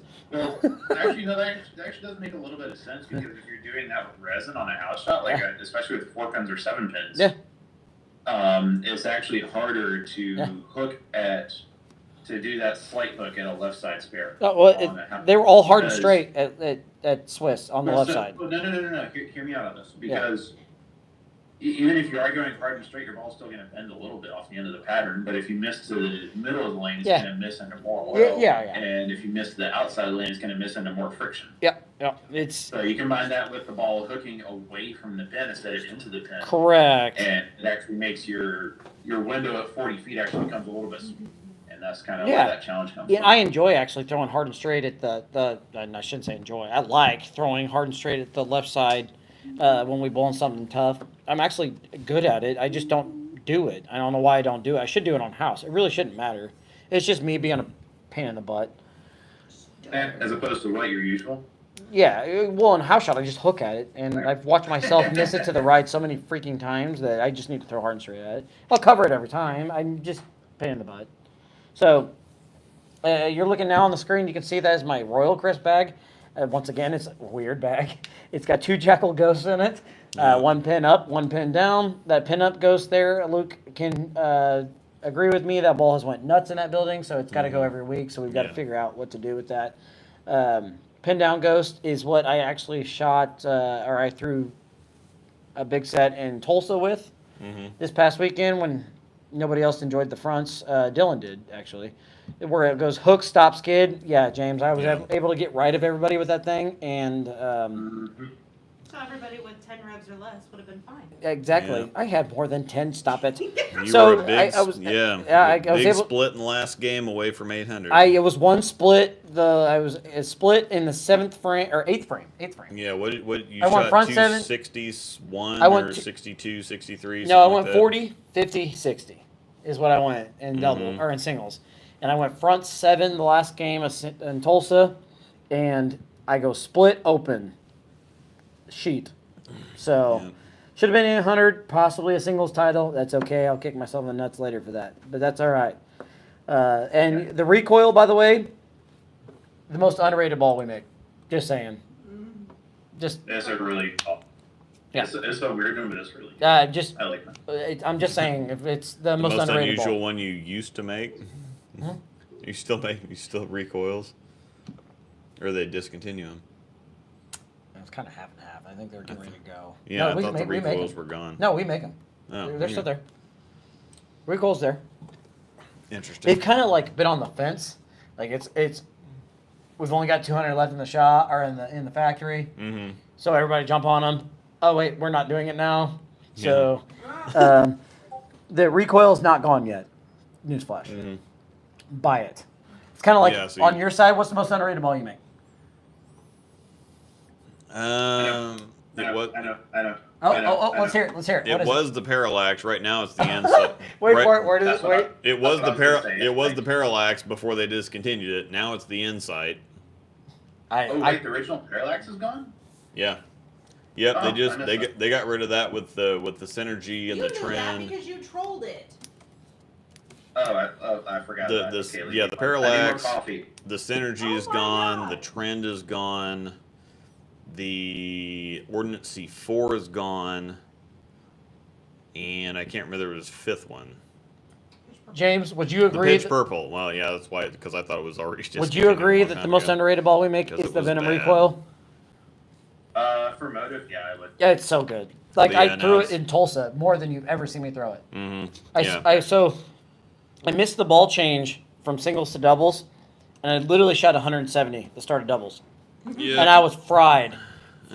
And I look at Luke and I'm like, I don't know what to do. Yeah. I'm just lost. I don't know what to switch to. And I go, I'm gonna pull out the recoil. And he goes, yeah, that may not look bad. Yeah. And I proceed to go what 40, 50.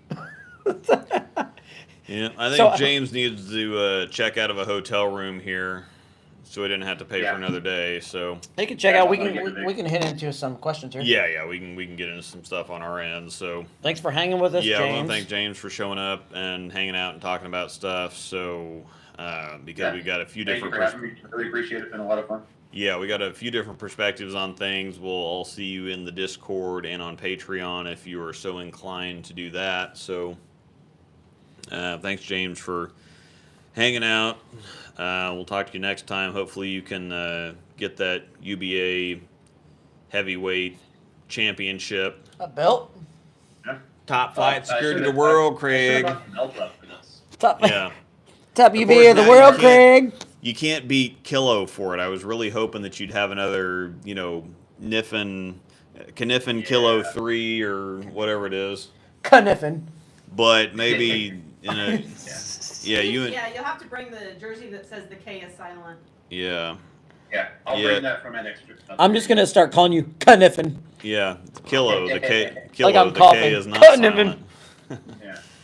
But yeah, no, thank you for having me on, Luke. It was definitely a lot of fun. Hope we were kind of able to give some different perspectives for everybody Yeah. on staff life and kind of what that looks like for both, guys that are in a couple different positions right now, as well as, me being a recently resigned staffer.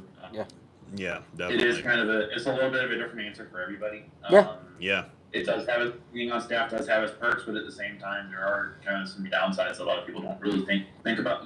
Yeah. Yep. Trade-offs. There's negative perks there Trade-offs. for Yeah, sure. they're definite trade-offs. That's Yeah. probably the best way to put it. Yeah.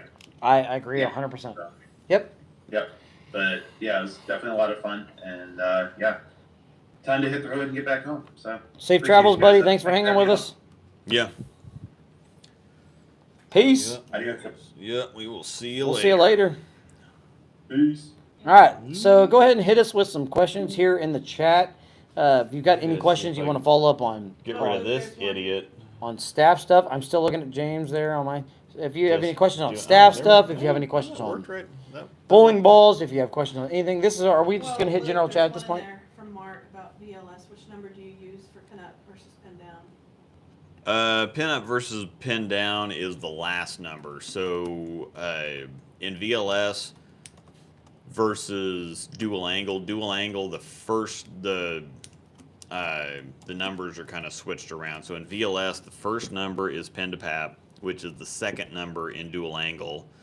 The second number is PSA to pap, which is the first number in dual angle. So the initial angle or the drilling angle for the drilling angle and the pin distance are swapped in VLS versus dual angle. So dual angle, you have the drilling angle first, and then you have the pin distance.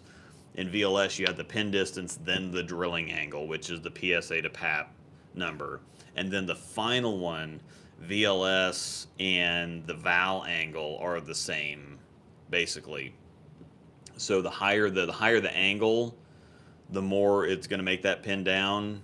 The higher the number for the higher the third number for VLS is going to be pinned down. So it's the same. The two drilling methods are the same concept. They're just executed a little bit differently.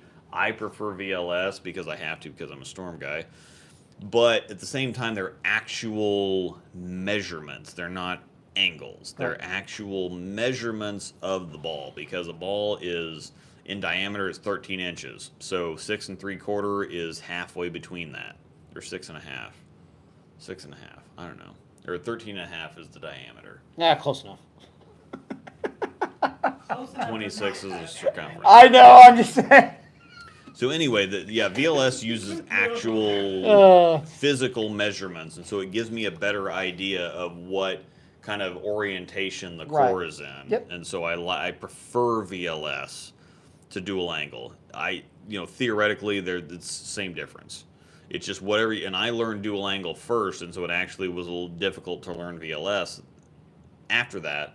But once I learned VLS, it makes a whole lot more sense to me than dual angle does, because then I kind of have to convert angles to measurements, because the measurements are actual bowling ball measurements in VLS. So, Hey, we got a good question here.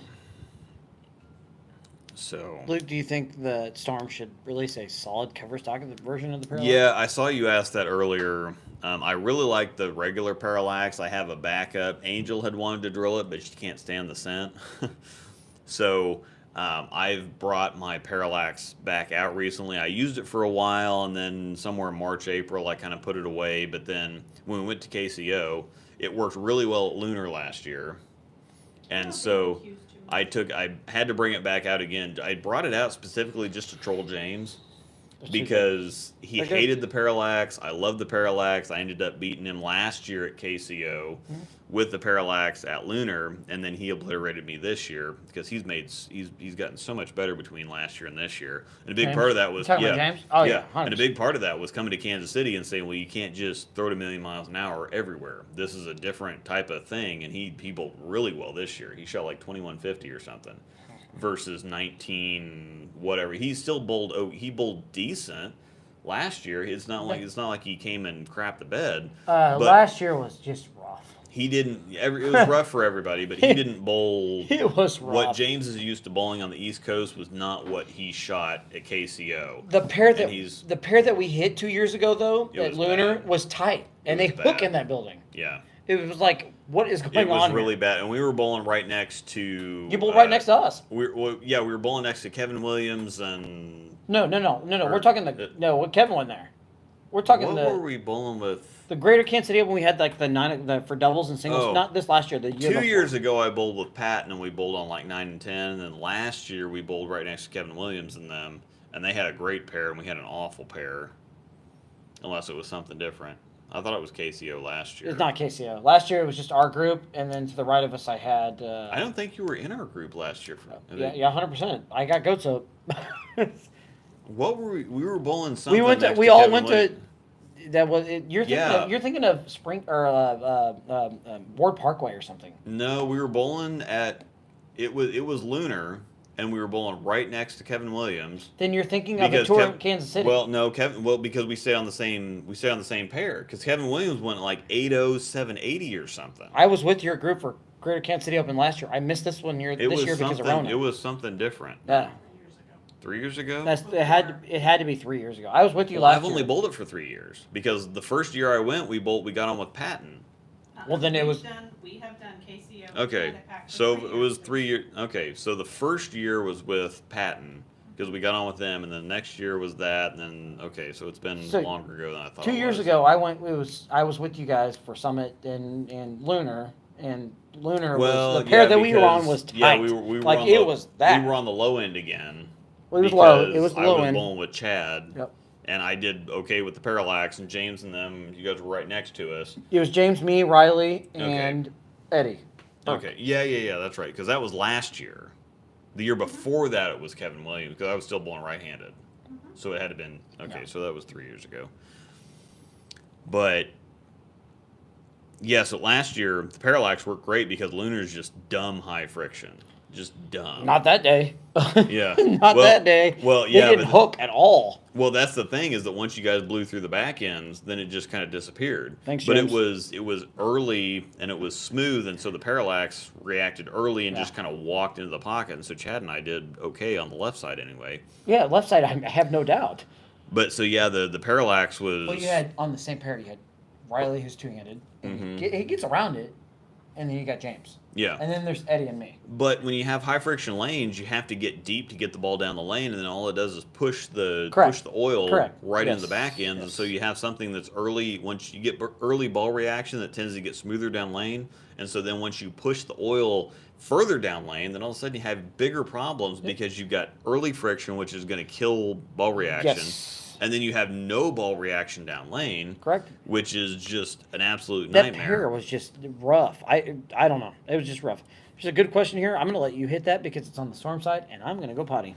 Oh, God. In terms of cover stock strength, where would you say Purple Hammer would fall in the storm lineup? Yeah, of cover I stock? can't stand funnel cake either. And that reason. So, but the Parallax is not that strong of a scent, so I don't really mind that much.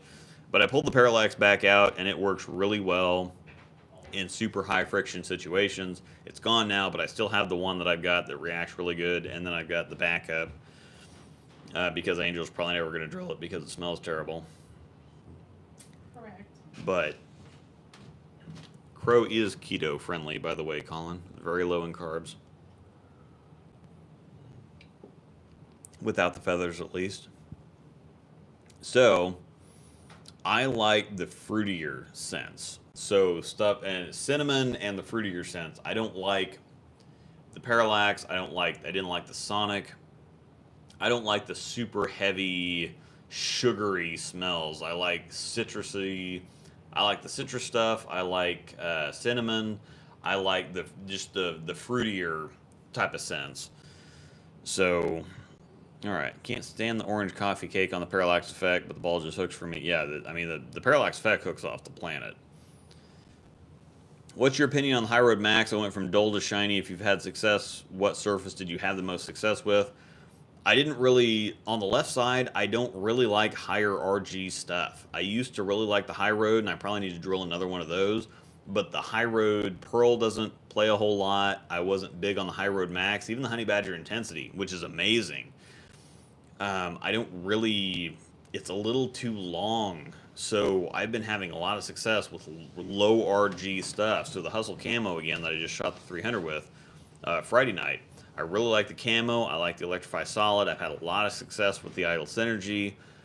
The ProMotion, lower RG stuff just worked for me better on the left side of the lane. I like all the Idles, actually. The Idle Pro I've had a lot of success with. My IQ Tornado Pearl was my first lefty 300 ball, and that's a 248 or 249 RG. So lower RG stuff just works better for me to begin with. But I think the High Road Max is going to look better shiny because it's a weaker core with a lot stronger cover, and so the cover stock can give you problems. Because if the cover is digging in sooner than the core is revving or ready to go, then you're going to have problems. So I think the High Road Max is going to be better shiny than it is going to be just sanded, because that's going to put the balance. It's going to put the balance back into balance better. Good thing I don't need a car air freshener because I do a storm. That's good. It's good stuff. God, I always tell people that's kind of the running joke that I have. Is like, well, if you buy a storm ball and you don't like it, you can always hang it from your rearview mirror. And people don't get it. No, I am shocked Storm has not made a air freshener. Wouldn't that be too heavy? Yes, Ted, that was the joke. Yes, Frank, it will be too heavy. They used to actually make. They used to make candles. I said something to him about that. I was like, "You guys need to make air fresheners or candles or something." They had candles once upon a time, and they didn't really sell that well. But car air fresheners, bowlers would buy most people don't know that half the stuff on the Storm site, you can actually buy stuff from the Storm website.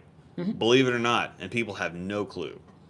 So we've got a lot of jerseys, we've got accessories, we've got all kinds of. You can't buy bowling balls from the website, but you can buy everything else. Same thing on the motor site. You can buy stuff too, right? However, you can buy them, but people don't know that.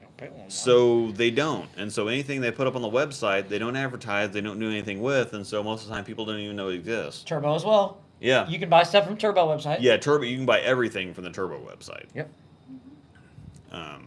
Turbo I would highly recommend following one of my links and buying through Bowler's Mart. You can go through Bowler's Mart and you can buy that. Actually, there's a link in the description. Go through Bowler's Mart. All right. Help the boy out over here. It'll help him track what he sells. Anyway, back to this one. Where would you say the Purple Hammer would fall in the Storm lineup of cover stocks? It'll be in the fast pitch, fever pitch zone, but we haven't figured out how to make pearl urethane yet. The pitch black's amazing. The fast pitch is amazing. Maybe the UC3 will be the answer. Yeah, but if we have to put an asymmetric core inside something to make it look like a Purple Hammer that's like 265.015 or something. It's silver though. That's ridiculous. You hear me? It's not purple. But yeah. So the UC3, we're going to see what happens with that. I'd have loved if they'd have made it purple. The Idle Helios, basically it has NEX on it, so it's going to be the Idle core and the Axiom cover. UC2 is purple, right? It's Hypertrax or whatever the crap it is. Isn't it purple? It's like a midnight. It's really What's the Helios cover? Hypertrax or it's Insane Tracks or Intense Tracks or Extreme Tracks. That's what it is. Well, NEX is Nano Extreme. So Extreme Tracks, Micro Tracks which is on the Idle, which is the Idle cover, which was the Halo cover. Micro Tracks is Rotogrip's version of NRG or Nano. So Micro Tracks, Rotogrip covers most of the time were a little bit stronger, so I would imagine that the Extreme Tracks is a little bit stronger than NEX, which is already crazy, but it's going to be an NEX Idle, basically. So Axiom cover, Idle core, that's basically what the Idle Helios is going to be.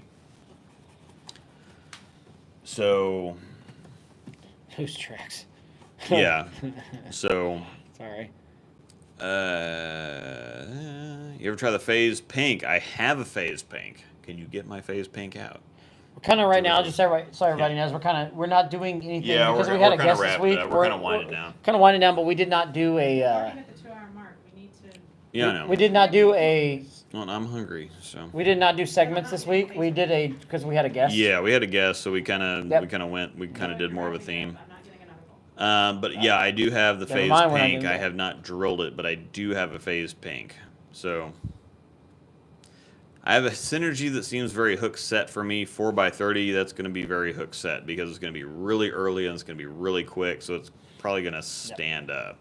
Yeah, I think the different layout would definitely help because I've got mine pin and ring, so it's 4 3/4 by. So basically, it's 50 by 4 3/4 by 50.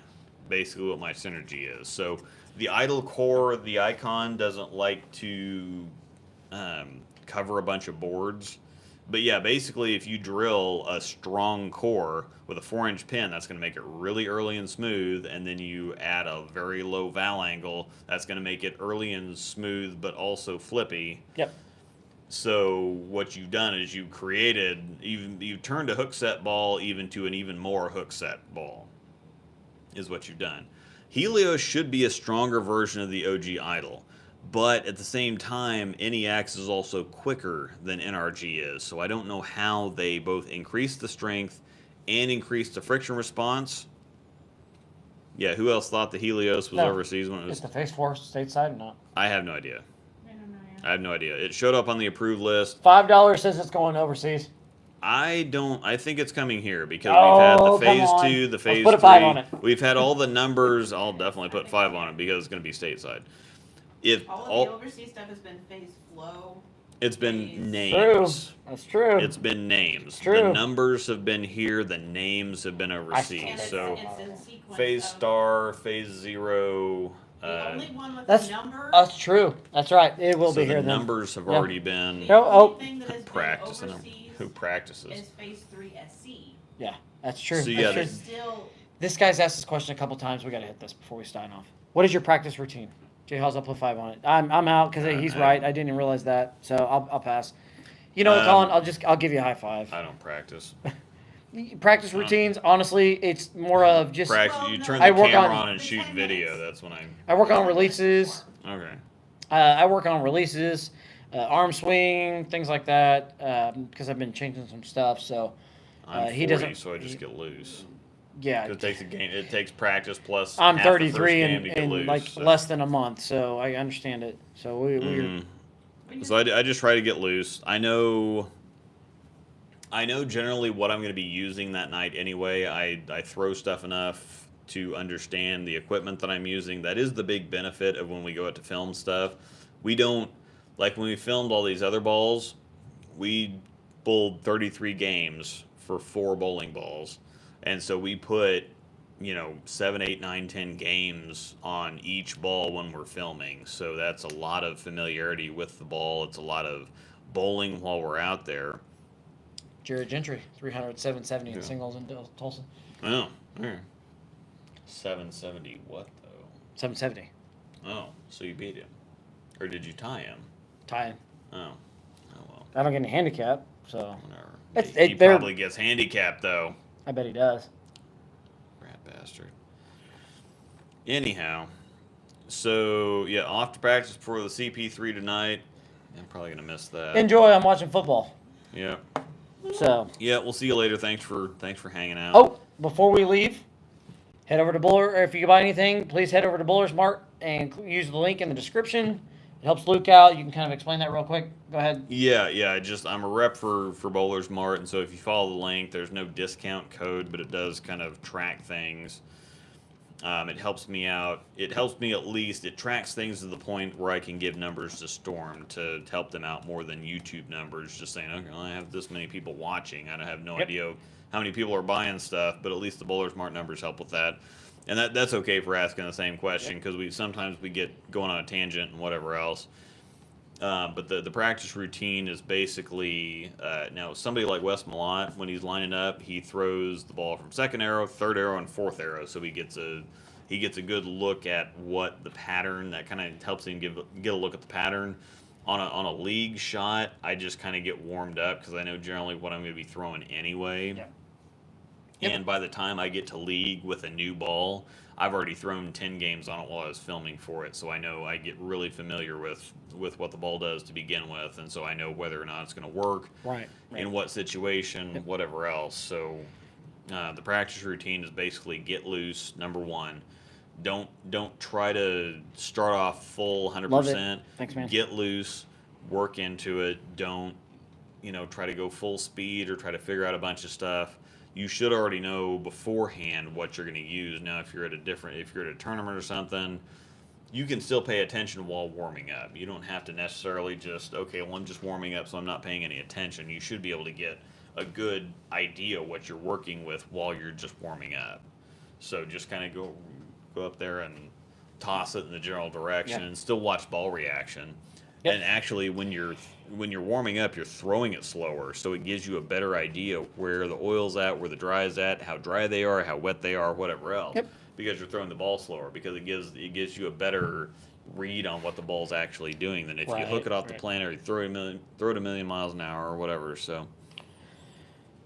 There you Chiefs go. victory, had no I idea. said He doesn't gross. care. I He's said a gross. Broncos fan. Yep, Broncos fan. It's all sitting over here. I just changed for this, just so you know. Yeah. I'm wearing Broncos sweatpants as I'm sitting here. So- So please head over to the Bowler Smart link if you're looking to buy any new equipment, finger grips, shoes, etc., etc. Helps Luke out a ton.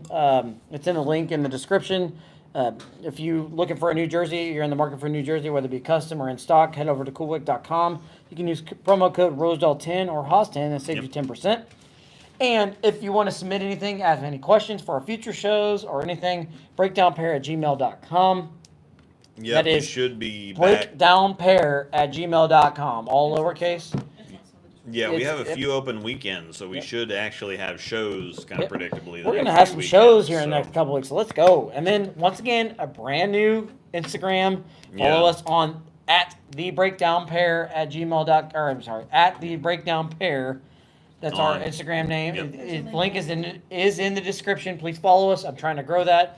Once we grow that into a good thing, we can really have some fun. We can go live on Instagram because a lot of people are active on Instagram, and we can have some fun. Because you know what? Who knows what these two idiots are going to get into next time? I was hoping you were going to bring the hot stuff, but you forgot. And I did forget. You know what? I didn't need it today with my allergies. Yeah. I did not need it. I'd have been sitting here. It's not so much hot; it's more tingly. Oh no! Yeah. So once again, everything I ran through, please follow us, hang out with us, whatever, on all three of those: Instagram, breakdownpair@gmail.com, Rosedale10, Haas10 for Coolwick, and of course, Bowler Smart link. Thank you guys. See you soon. Yep. See you later. Thanks, everybody.